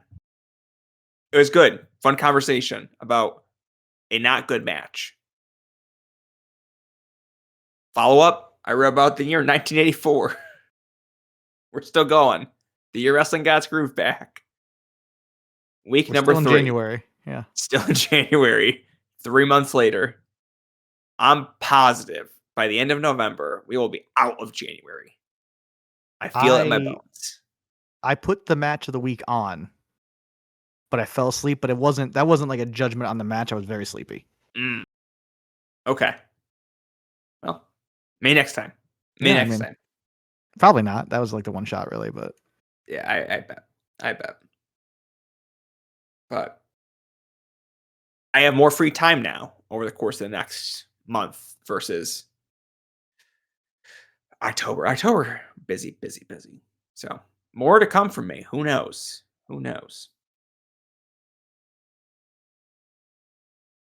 What else? Dan, Gram Zaza? I think. Well, first off, I was gonna post. I actually am working on one of those, and it's a post Okay. about how. I'll just go ahead and spoil it right now. I don't know if the Sun lied to me or there was a miscommunication. There's not going to be as thorough as a Gram Zaza interview as we would have hoped. I'm trying to decide morally if I should post the screenshots of our Facebook messages going back and forth. Oh, But that's it's very very funny. cool. It's Just very just funny. change his name. Just change his name and be like, this is an unrelated conversation I had with Zam Gaga. He well no, this is and he did it for game point. It's just very funny. But yeah, that's all coming soon. I'm saying October has been fucking insane for me. It's been a busy month for the folks at VPR. Yeah. Let me tell you. Part of the reason it's been insane, I'm going to plug it right now, is my nephew is in the state playoffs for football. He's in the semifinals right now, so things are going well. How many grand does he pay to play that sport? Football's way cheaper. I don't know. Wow. I mean, that's kind of sexist, ain't it? I mean, everywhere we drive to, you can drive home. It's like 3 hours or less. Oh, like what's even the point? I mean, the most expensive thing he's wearing is his shoes, and they were like 120. So I mean, we're talking all told for the whole season, less than 1,200, including like food stops. I'll be honest, it's still more expensive than I was expecting. Well, I'm are we literally doing talking here? about like going to every single game, buying dinner. Oh, paying you're talking for like a gas. family of 17. Yeah, drive exactly. the That's what I'm bus down saying. No. there. If I'm Okay. just talking about just him, I mean, $500. I don't know. Hundreds of bucks. Hundreds It's of nothing. dollars. Yeah, it's nothing Okay. compared to cheer. Which How many is people are you bussing? outrageous. You guys got a bus? Like, is an funny, eight, we've eight actually seater at least span? We've looked into a bus. We have a 7-seater Okay. car, and it usually works. Because not everyone I wants get to one go of to them everything. cargo vans. Seats. Anywho. Anything else coming on the site? Anyone else writing? Podding? I'm working, plugging away at the death panel because shooting for next week on that. In a few days, I legally will not be able to watch horror movies, so I will be buckling down on that lucha. I didn't know that was the law. That sucks. Yeah, it really sucks. In just 1 month, you can do it. Well, I got Black Phone 2. I got that done in time. How was the Thank God. Grabber? Return of the Grabber. Here's the thing. It's a very different movie than the first one. It looks it. Like, I like it, but like, and I guess there is a lot of like lore connecting the two, but they're tonally insanely different. But it was a good movie. It feels like there's less Ethan Hawke, and I feel like that's the trick to Black Phone being good is Ethan Hawke. So Interesting. I mean, he is the Grabber. yeah. You guys want to do a big top? Well, we got a special Ready. big top. We have We got what? we have the special kind of big top where I didn't tell the other guys what we were doing ahead of time. What if we're just all instantly morally opposed to it? Oh, you will be. That's the best part. All right. So- there you go. Last year our big top was Gangrel. We went spooky for Halloween week. So I thought, we should keep that trend alive. We should maintain that. But we can't avoid the biggest news of the week. And I know you guys know what I'm talking about. Oh, That's Vince Russo working for Juggalo Championship Wrestling as their new writer. how has this not So- even come up in the last hour and a half? That is nuts that we haven't mentioned it. Well, you somehow knew on an innate level to save it for this. And you're right, I am morally opposed to this. Yeah. So what we're going to do is I have a very long list of currently active wrestlers. I'm going to roll some numbers. We're going to get a wrestler from that list, and we are going to figure out how Vince Russo would re-debut them as a spooky gimmick. We are going to, figure out how, Vince Russo, to use an example, if like Mr. Thomas was going to debut in JCW with some sort of spooky Halloween style gimmick, how would Vince Russo do that? We're going to try to get into the mind of the madman himself. Are we still morally opposed, or? Yeah, but we can carry on. All right. When has that stopped us before? Good question. All right, so I've got my number generator here. Oh, 316. Very nice. So unfortunately, that means I have a lot of scrolling now. 316 is Sexy Star. Which one? So let's go with 1 because it's funnier. Vince Russo has the first Sexy Star in Juggalo Championship Wrestling, and he has to debut her with some sort of spooky supernatural, cane, whatever. The sky is the limit. We just have to keep it, Halloween ready. Well, she's Scary Star now. Ooh. Pretty good. And I think half the work is done there. Vince Russo, having peaked in the 1990s, not only combines it with a spooky gimmick, she is also based on Scary Spice. See, Okay, so She's a going- zombie. She is a zombie Spice Girl. Oh, I thought you were going for Vince Russo was going to get her canceled for blackface. I mean, that's on the table too. He's gonna call her like Rosemary's Baby or something. And then get sued by. Well, just because isn't that who she's who she hurt at Triple Mania or whatever? Yeah. I Oh, think yeah? we're gonna have some insidey stuff, I don't think you can get sued if you work for JCW. That's true. You're above the law. Yeah. I mean, you can fucking light people on fire, man. Sam, do you have anything you want to add to Scary Star? Oh, I think we nailed it. I think 10 out of 10 All right. wouldn't change a thing. All right. So now let me roll again. Move up the list this time. Number 88. It's not in any kind of order. So I'm going to roll again because that one's not very funny.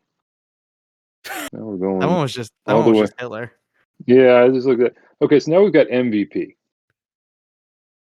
We need to a Vince Russo style scary MVP in Juggalo Championship Wrestling. Hmm.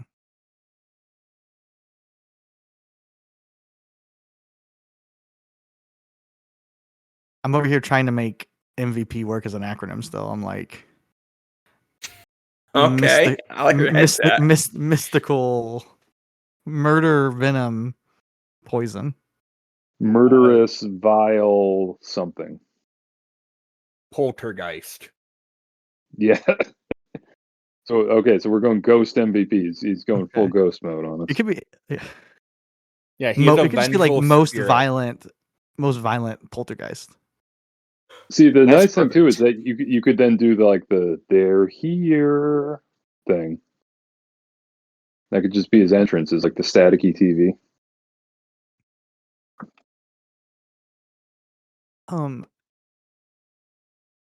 I think it's funny that I saw like the way the announcement was like dealt with on Twitter. People like, despite reports that he was working for NWA. Yeah, It's like the I thought reports that was were, the funny didn't thing. he said it? Yeah. It's pretty good Like, it's reporting. like and it's like, is it a swerve? He just lied about where he was working.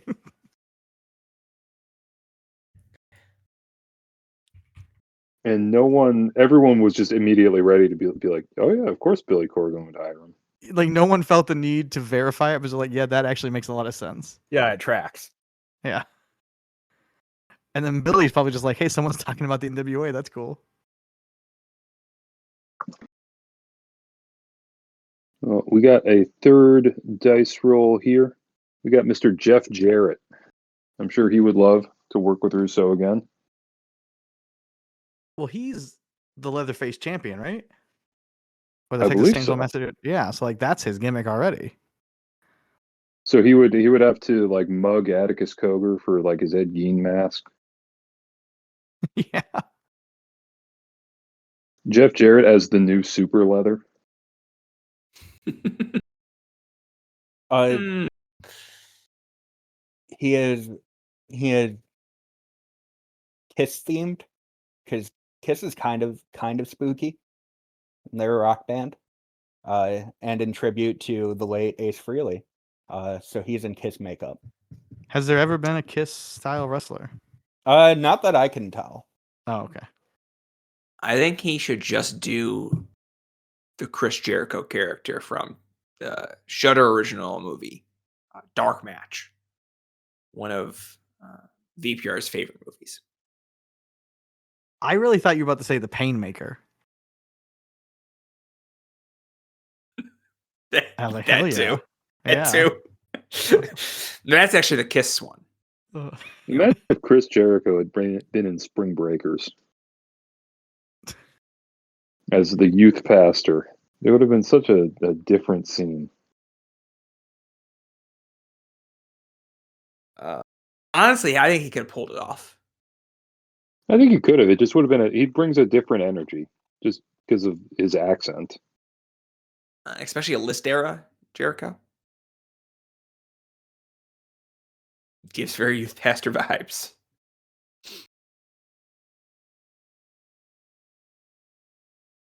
Okay, so we are rolling again. We are seeing who is going to get in Spookified. I wrote on, I figured we'd do like 8 of these, and then we'll probably get sick of it. Number 157, Donovan Dijak. How do we make Donovan Dijak scary?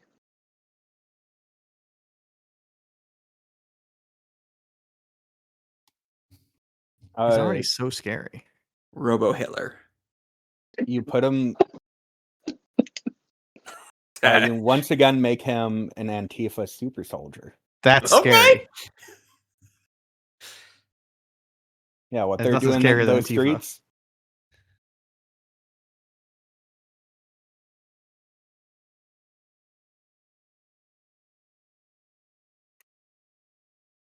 And keeping with the Northeast Indies thing, because I think, making him either Robo Hitler or Antifa, perfect no notes. But What's the keeping with difference? the Northeast, Oh, there we go. Asking the You're gonna real get it. questions. You're going to get us canceled, man. Keeping with the Northeast Indie theme, Next up, Brian Malonis. I think he's retired, but he made it onto this list anyway. Can I ask how you populated this list?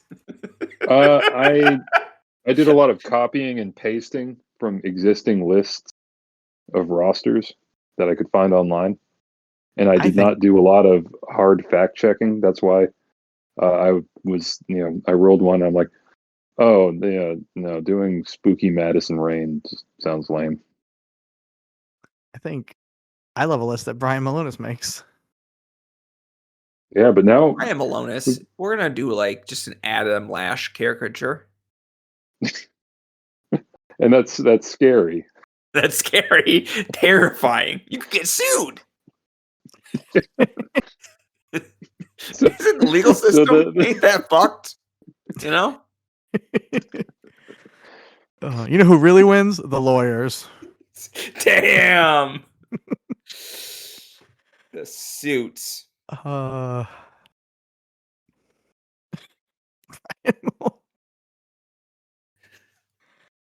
think it's interesting because it's like I have no thoughts on that man. Aw. You have thoughts about him? I think he's a pretty good wrestler. Oh my god. I know I've told this story on the show before, but I went to a Beyond Wrestling show that had Brian Malonis versus Keith Lee, and they kept going for a superplex spot. That it was going to be, it was supposed to be Brian Malonis getting superplexed off the top by Keith Lee, and they kept going for, and each time they went for it, like the ring, you could hear and see it creaking, until finally they like kind of just had to awkwardly give up on it because I think they realized like, oh, this is going to like not break the ring in the cool Big Show at the end of at like Big Show versus Brock Lesnar way.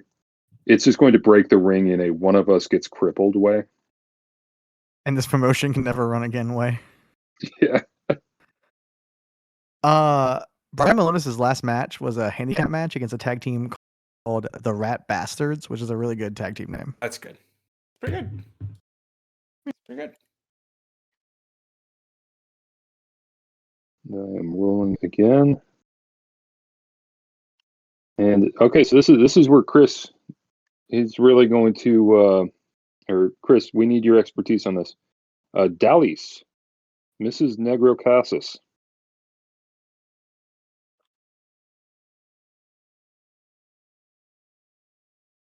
Chris's BRB is.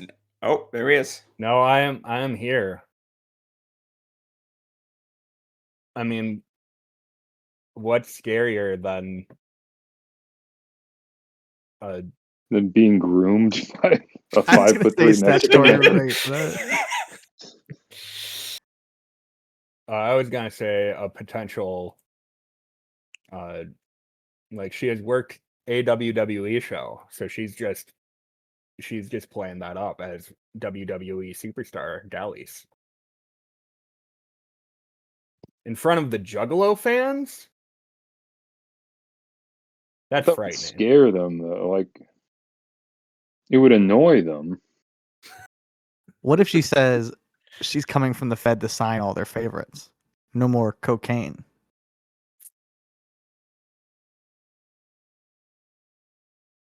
Oh, as WWE ambassador Dallas, she brings in the real Kane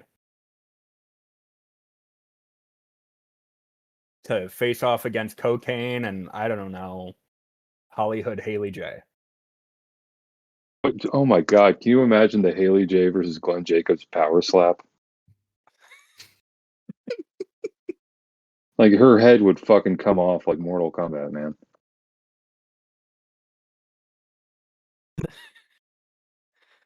I posted in the Discord about I can't remember who it is. Amadonis maybe was posting like text messages from Zicky Dice. Yeah, I was talking with Zicky Dice. Yeah. Zicky Dice did power slap against Marty the Moth, and Marty won and broke a bunch of bones in Zicky's face, and so he's out for a long time. But like came out. Was it Marty the Moth? $5,000. Was it Marty the Moth? For some reason, I was thinking it was Ricardo Rodriguez. No, that would have been way better. Yeah, it was Marty the Moth. Okay. That would have been so much better if it was Ricardo Rodriguez. If it had been Ricardo, that's why I thought it was like as funny as I thought it was. I was like, oh my god, Ricardo Rodriguez, just angry man. And then I thought it was funny when Sam in his own text was like, "Yeah, I was gonna do it for 10, but then I saw it was 5 when I was out." I was like, "It's also a bad deal for $10,000 guys." Yeah, not being able to like wrestle or anything for 6 months. I mean, I'm sure like he has like an actual job aside from wrestling, but still, getting your shit fucked up when you. I'm just gonna call it here. I doubt anyone who does Power Slap has health insurance. Nothing that covers that. I was saying I can't imagine. Yeah. I'm like they're gonna be mad about that one. They're like, we have a video of how it happened. It's on YouTube.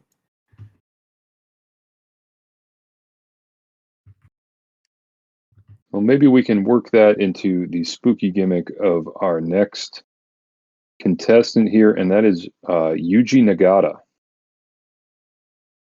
Blue Justice needs the Vince Russo boost to his career as it winds down. And he I have also has trouble- to be scary. I got to be honest. Whatever Vince Russo comes up will be so much more racist than I'm prepared to say online. Yeah. No, admittedly, that was my immediate thought with MVP is that no gimmick we could come up with is going to be the one that brain would develop. We need something blue, like some horror movie blue. I'm trying to think of like, is there like a horror movie that's associated with blue? No, it's mostly like red. Yeah. Might even get a couple of greens in there, like Toxic Avenger, but blue is uncommon. That's for sure. Some That's say for it's the warmest color, but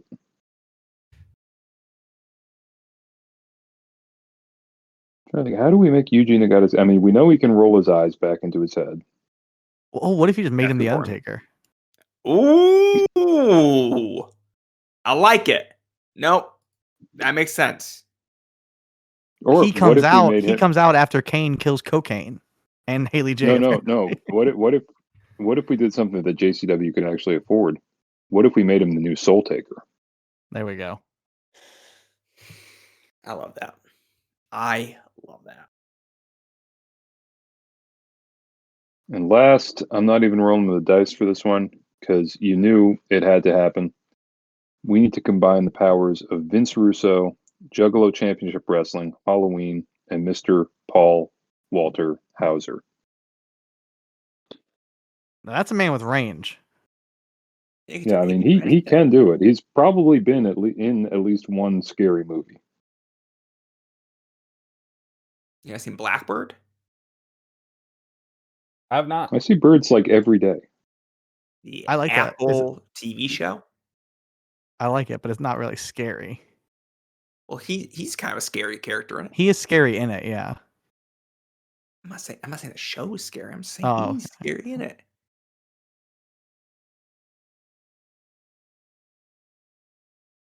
Paul Walter Hauser. How do we make Paul Walter Hauser into a modern Shotzi Blackheart? No, that's I not. love the what little- I love just the- mean She has a little hand like, thing before spookiness. the senton. It's cool. The senton. Paul Walter Hauser. What if we dress Is him there up as someone Chucky? offensive that is there like a horror version of someone offensive he could be? Like the Oklahoma, like a horror version of Oklahoma. Horror version of I don't Oklahoma? even know what that means. He could be Like Baghead Oklahoma was Jason like making Voorhees. fun of JR in like an offensive way. I'm just like, who could Paul Walter play that was offensive? He could be Vampiro. That'd Could- probably be offensive. Paul Walter Hauser play Vince McMahon? I I think he would have Stuff. too much fun. I think Bring if in- you said, "Hey Paul, we need you to be Vince McMahon," he would like immediately start sweating with anticipation. You could bring in like Sarah Stock and any other wrestlers that come to Vince's aid on Twitter.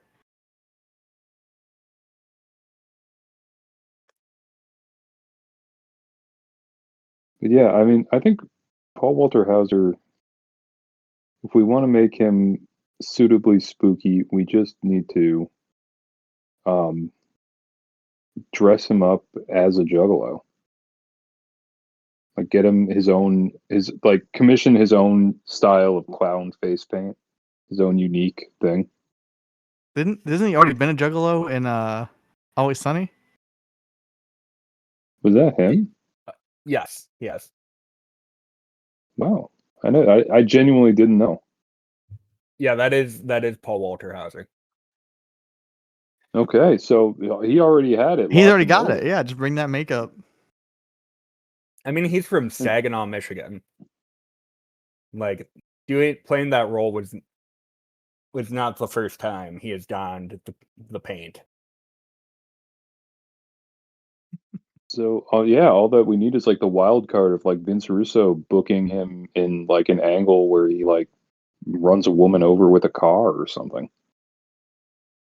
It's honestly it's legitimately crazy that he hasn't been in JCW yet. He's in every promotion. I'm sure Violent J is, waiting for that call.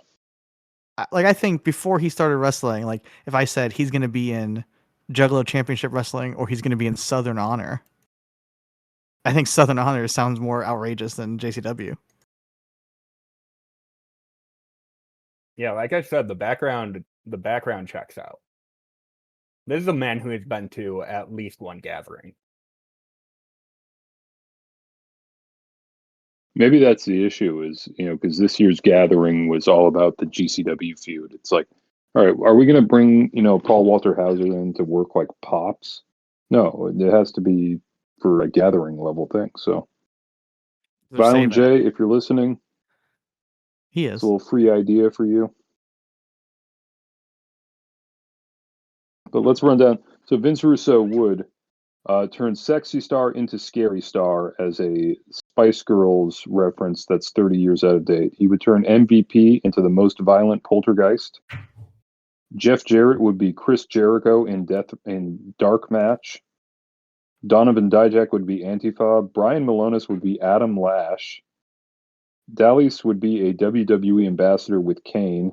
Yuji Nagata would be Soul Taker, and Paul Walter Hauser would be Paul Walter Hauser. That sounds about right. We need to get this to Vince Russo somehow. Send him the audio file. It's easy. True. I'm sure he'll listen all the way through. We love his work. We love his commitment to Jesus Christ. We love Triple Cage. Jesus Christ, our Lord, your Savior. We love the way he booked Chris Sabin in 2010 Impact.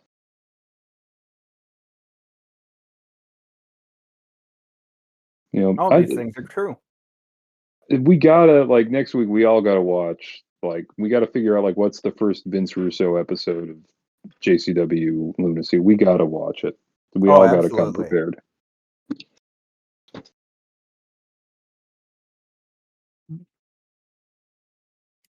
It's just one of those things where sometimes I think I'm kind of getting bored of wrestling again. And it's like Vince Russo is booking the Insane Clown Posse project. I'm like, okay, I'm back.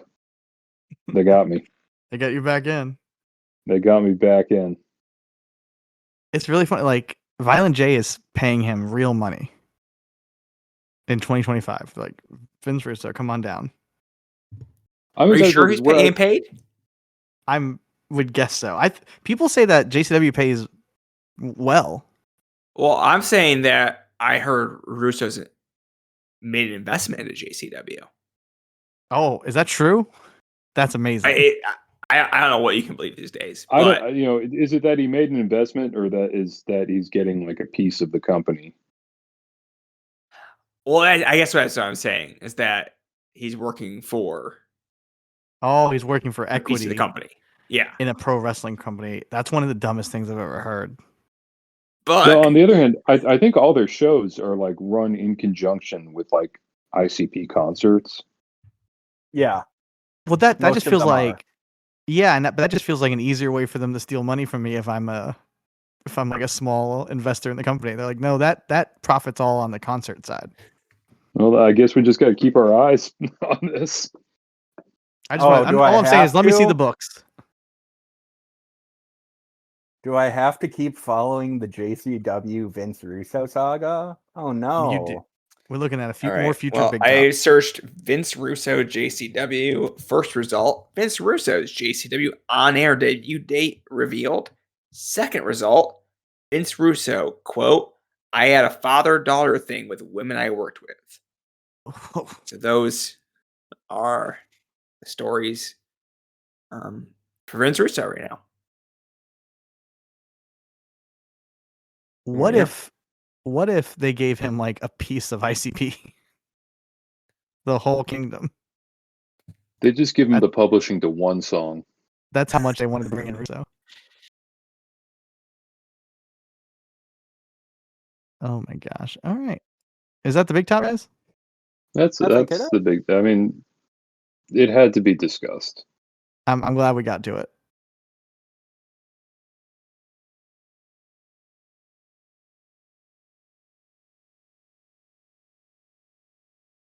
Q&AR? I think it's time for Q&AR. You guys ready for some questions? Q&AR. Questions. I don't know if anyone asked questions before my question. I don't think so. We're just going to go after that. Boric, first question. Best zombie film? Shaun of the Dead.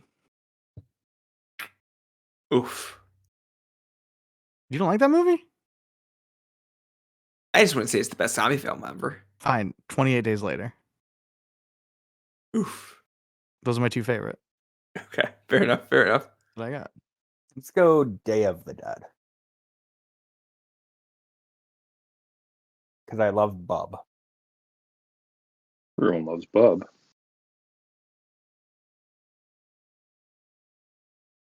Pat, you got one? I'm thinking. You go, Sam. While I think for a moment. I'm blanking on all zombie movies outside of Night of the Living Dead right now. So that's where my brain is. No, currently. I'm kind of blanking too, but I'm gonna go with Bio Zombie, which is from 1998, Hong Kong. Great movie. Really, really stupid, but in a really fun way. Now I gotta put that down this week. It's kind of a Return of the Living Dead type thing. People drink tainted soda and it turns them into zombies. Oh hell yes! On my And shelf, it's in a I've mall. gotta open it up. It's well worth a watch. No reason not to. Eamon, what's an overlooked underrated pizza topping? I've been putting jalapeno on pizza a lot recently. Okay. Jalapeno's good. Yeah. I can dig that. I don't know if it's overlooked or underrated. People in my life don't like mushrooms on pizza, and I love mushrooms on pizza. Oh yeah, Okay. I love mushrooms on pizza. So like in my life, I don't get to have it as much as I would like. Okay. Where do we stand on ricotta cheese? Love it. Same. I feel like most of the places around here you can't even get ricotta cheese on your pizza. Yeah, I like ricotta on my pizza. It is not often an option. Are you saying ricotta or cottage cheese? Ricotta. Okay. I RICOTTA. kept thinking you said cottage cheese. Yeah, I don't know cottage why. cheese on my pizza. Bring it on, baby. I love cottage cheese, and I bet I would like it on my pizza if I'm being honest. It's probably really good on a pizza. No. There's Cottage only cheese one is way good to on find everything.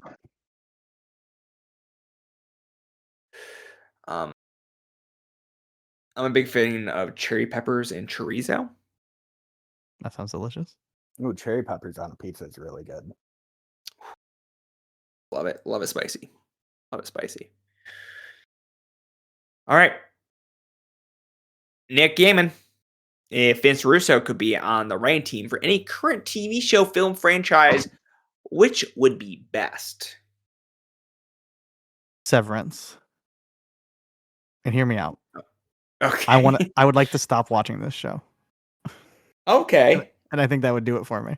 I think that would be the one. That'd be the straw that broke the camel's back. Fair enough. Fair enough. I could tell you the chair company, but I'm not allowed to talk about it. Oh. He couldn't touch that. He couldn't touch that. I mean, Modern Survivor is so fucking stale. Why not? I think he could really bring some extra life to the romantic comedy TV show. Nobody wants this. That show sure. Yellow Jackets. Yellow Jackets. Honestly, from everything I've heard about that show, a show I've not watched, these guys have fingerprints all over it. It's already kind of a very Russo-coded show, but I do want to see the actual Vince Russo trying to do a show that takes place in two timelines simultaneously. Because I feel like his tendency to want to like shake things up and swerve, he would inevitably just end up creating time paradoxes throughout the show. Chris, you've mentioned Survivor several times, and I'll let you know I'm also watching Survivor 49. I just have absolutely nothing to say. Yeah, I mean, like you said, Bland, it is the most nothing season I am ever. not watching Survivor 49. I am watching older seasons. Oh, that's smarter. Because like being up to date on new Survivor, I was just getting so mad at how fucking every season plays out the same. Every fucking season. And like right now I'm watching Survivor Nicaragua, which is not a good season of Survivor. Do not let Vince Russo write that one. He would say the name wrong on purpose. But like at least that season had Jimmy Johnson for a few episodes. Who doesn't love Jimmy Johnson? The other survivors. No, they loved him. They looked up to him. A few of them did not like Jimmy Johnson because Like, didn't he go home? Like, wasn't he one of the first ones voted off? yeah, but it's partially because he just flat out said, "I'm one of the weaker players." Like he said in like interviews since that he like kind of feels bad about going on the show. Oh, who Like, would have he known that the man in his 70s, the millionaire in his 70s, didn't do well on Survivor? I mean, he was not like the weakest person on that tribe, but he was on a tribe of specifically older people. To start, Jimmy Johnson was dead. He was alive then, and he's He alive now, I was. believe. That's why he had to leave the show. He didn't survive. We starting a Survivor podcast on the network. We'd have to, if we go back and watch the old ones I'm in. I couldn't. I have actually tossed around that idea with a friend of mine who I talk Survivor with. We were thinking about doing something for Survivor 50. I love that. Like my biggest problem is, like I said, like you said, 50, maybe 50 would be better. But if someone paid me actual money, I don't know how I'd fill a podcast talking about 49. Yeah, I mean Survivor 50, at least like most of the people were on interesting seasons. Yeah. Or are memorable parts of boring seasons.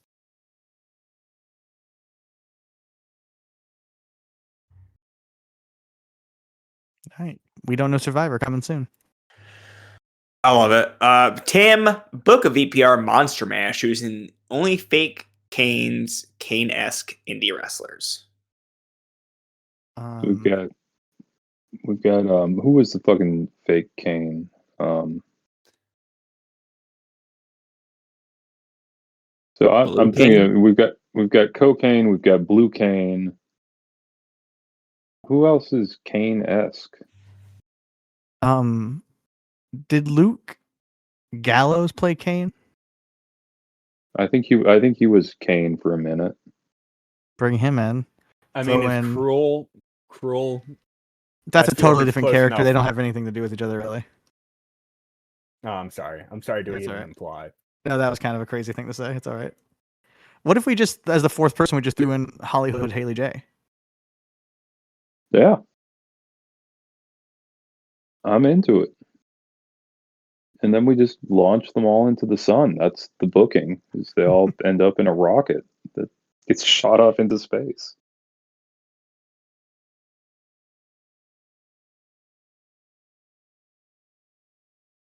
All right. Next question. Takesy. Who should be the next Leatherface World Champion? Nobody. Yeah, why is Jarrett losing it? Yeah, I'm not booking Jarrett. Lifetime champ. Retire with a belt. First off, could any of us book him to lose? I don't think he would listen to that from any of us. Brett couldn't get him to lose.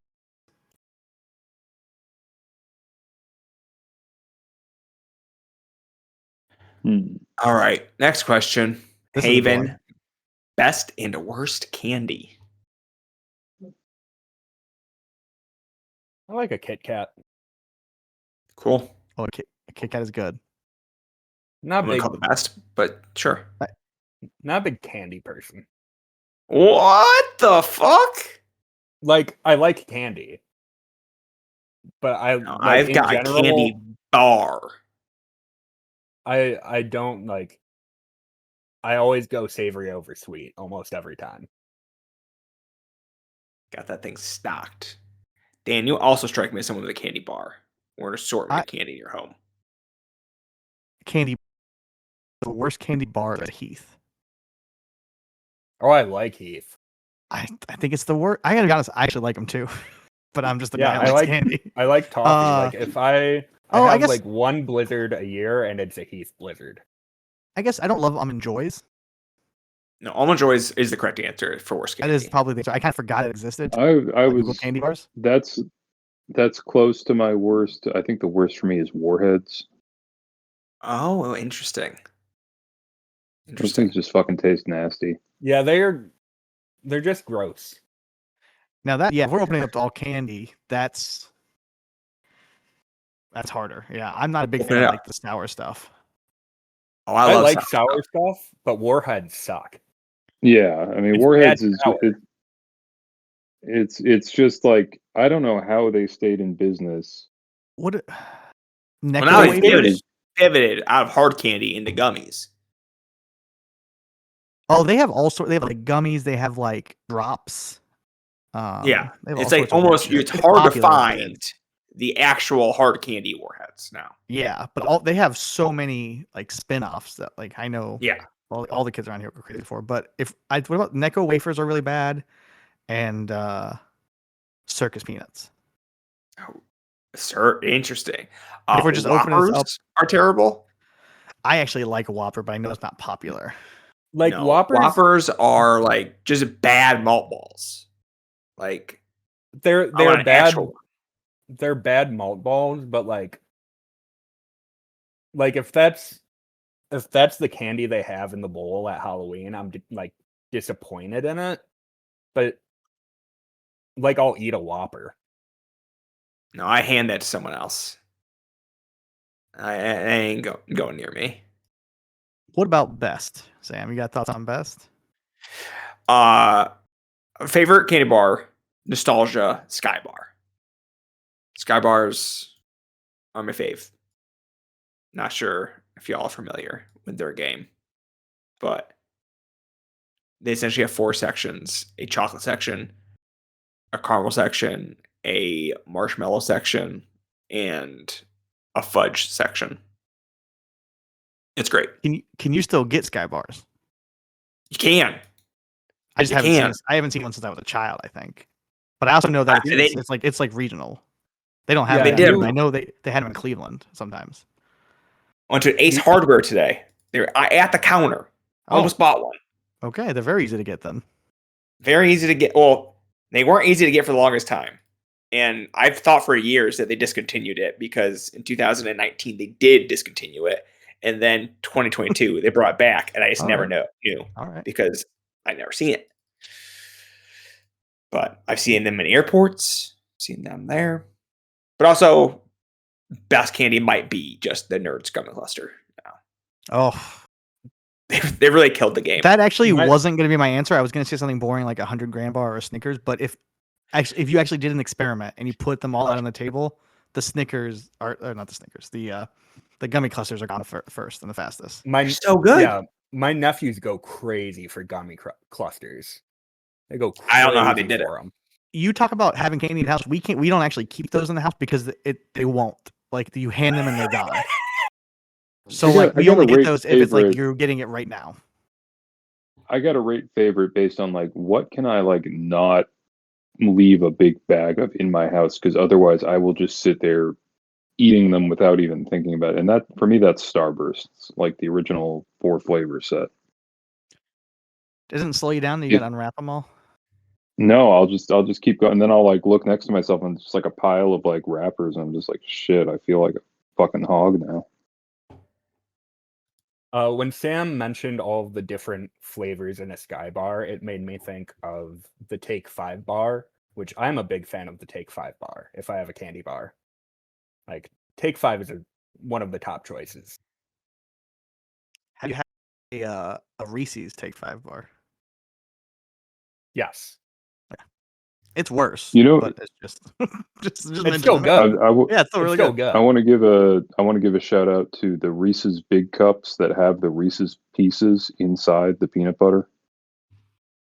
See, I gotta push back on that. I think No, all of the different you Reese can't. cups, none of them are as good as just a regular Reese cup. Like the ratios are off or something. The Reese's cup with the Reese's Pieces in it, those things just have more peanut butter inside there. It's just that you have like a slight bit of like, crunchy candy shell inside the peanut butter. It's good. I've had them. It's just not for me. I don't like the new. I don't know why you have to be difficult. The new Reese Oreos. That sounds like something made for me. Pass. Didn't love it. Though I will say, like, I initially went Kit Kat, but if I'm like at the corner store, did an edible like half an hour ago, it's starting to kick in. I'm in the candy aisle. It's like I mentioned the Take 5 bar. Like whatever I grab is probably Reese's branded. Either peanut butter cups or a fast break or Take 5 or Reese's Pieces. They're all good. I think the real headline here is candy's great. Candy fucking rules, man. All right, next question. We gotta get the word out. Yeah, gotta get the word out. No one's talking about this. No one's especially this time of year. Wrestling fans really don't know how good candy is. Yeah. You just look at them and go like, "That's someone that doesn't eat candy." You can't only eat kale, my friends. Yeah, put down the salads. Eamon, if you were a vampire, what kind of vibe would you have? Thinking about things like powers, aesthetics, where you get blood from. I tried to jump in too early with super sexy. Yeah, I am also a sexy vampire. You know what? We're all sexy vampires. That feels like a power and aesthetic. I just think, and then where do we get our blood from? Sexy people who consent to giving us their blood. That's right. You're not getting because us we're so sexy. Because we're so sexy. They're like, please take this blood. I mean, that kind of is the game for a lot of vampires throughout history. Like, damn, this guy's hot. Yeah, you know what really sucks? Too. You know what really sucks is the new Vampire the Masquerade Bloodlines game. I bought that shit. That game is so fucking bad. Yeah, I heard not good things. It is combat in it is literally flailing because you cannot control your character or anything that he or she does. So you're just trying to like slam yourself into people over and over again. It sucks, man.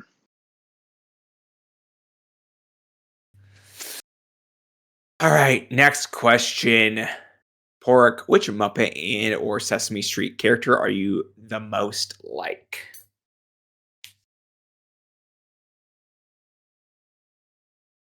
I want to be someone cool. But Yeah. it's like, am I just really either Fozzie Bear or Cookie Monster? I don't know. I was gonna say I have had like several Fozzie Bear moments on this very show. I feel like mean, my brain's not equipped to answer this question. We all just talked about Right. candy for like 10 minutes. That makes you think maybe I'm just Cookie Monster because I am hungry right now.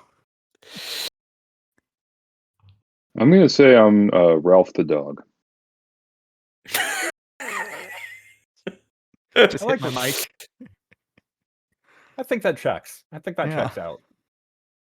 I was either going to say that or Janice. So for you, Pat, so that works.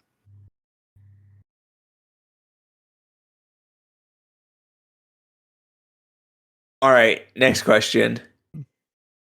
Nick Yemen, how many Muppets would be needed to take down and subdue Michael Myers? Just tell me the number of Muppets and which ones you would select. I'm not Well, it's a good including thing I've got a scientific number generator right here. like the giant Muppet characters that are sometimes in the background. I am talking Kermit, Gonzo, Piggy. Well, I generated a number. It gave me exactly 100. Perfect. I think that's the correct answer. I don't like being told what Muppets I can choose. I don't know why. That's got me pissed off. So I'm out.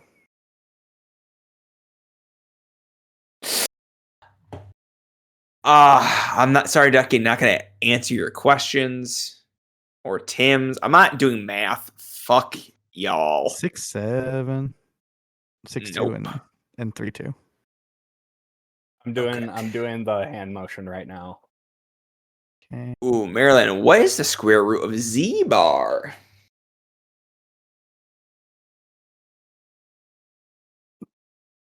We don't have enough information to answer that question. That's a great point. That's a great point. Pixie, if VPR had an indifference curve of wrestlers, what wrestlers would be on the curve? I've been helping my fiance on economics homework. Fuck's an indifference curve? I think we all understand what this means, and we all get it. I agree. And that's all I have to say about that. I have taken math and economics classes in the last 14 years of my life for sure.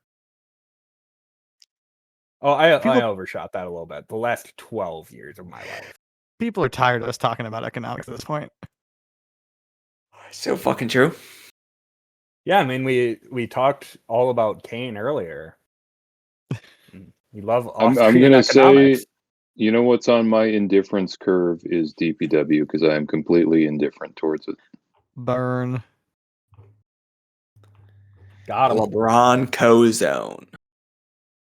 LeBron. Yeah, I didn't like him as a Ozone. basketball player with the whole decision shit, sucked ass. I don't like him as a wrestler either. Ozone.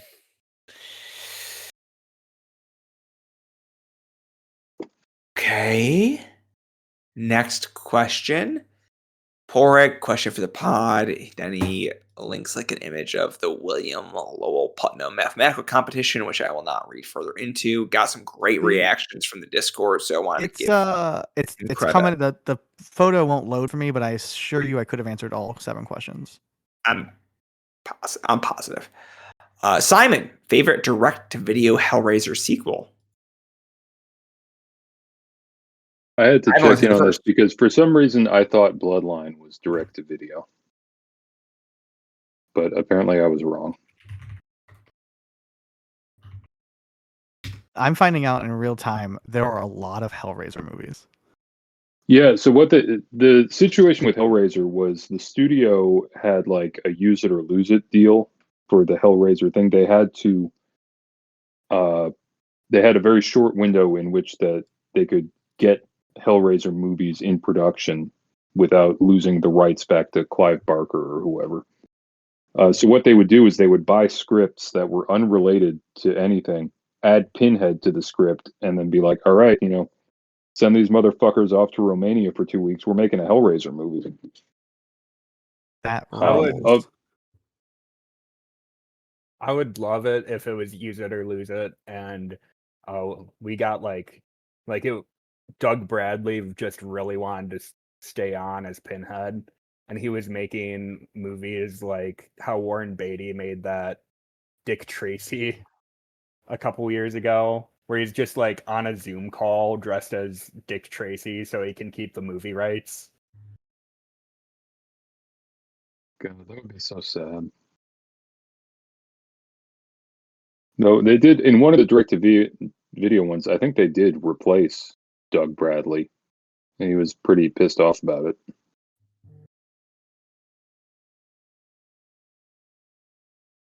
Anyway, I think the only direct-to-video one I've seen is Hellraiser 6: Hellseeker, and I decided to watch that one because it was the return of the hero from Hellraiser and Hellraiser 2, Christy.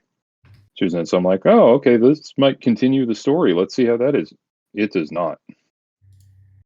They took an unrelated script and changed the main character's name to Christy Cotton. Rough stuff. All right, last question from Sam. This is a question for Dan. Thoughts on the new Powerbomb.tv champion? Well, I did recently say that I have warmed to fancy Ryan Clancy. That is the new champion, correct? That's the new champion. Yes. It's just really funny because it's just like, why are we not just calling this the Beyond champion? What are we doing?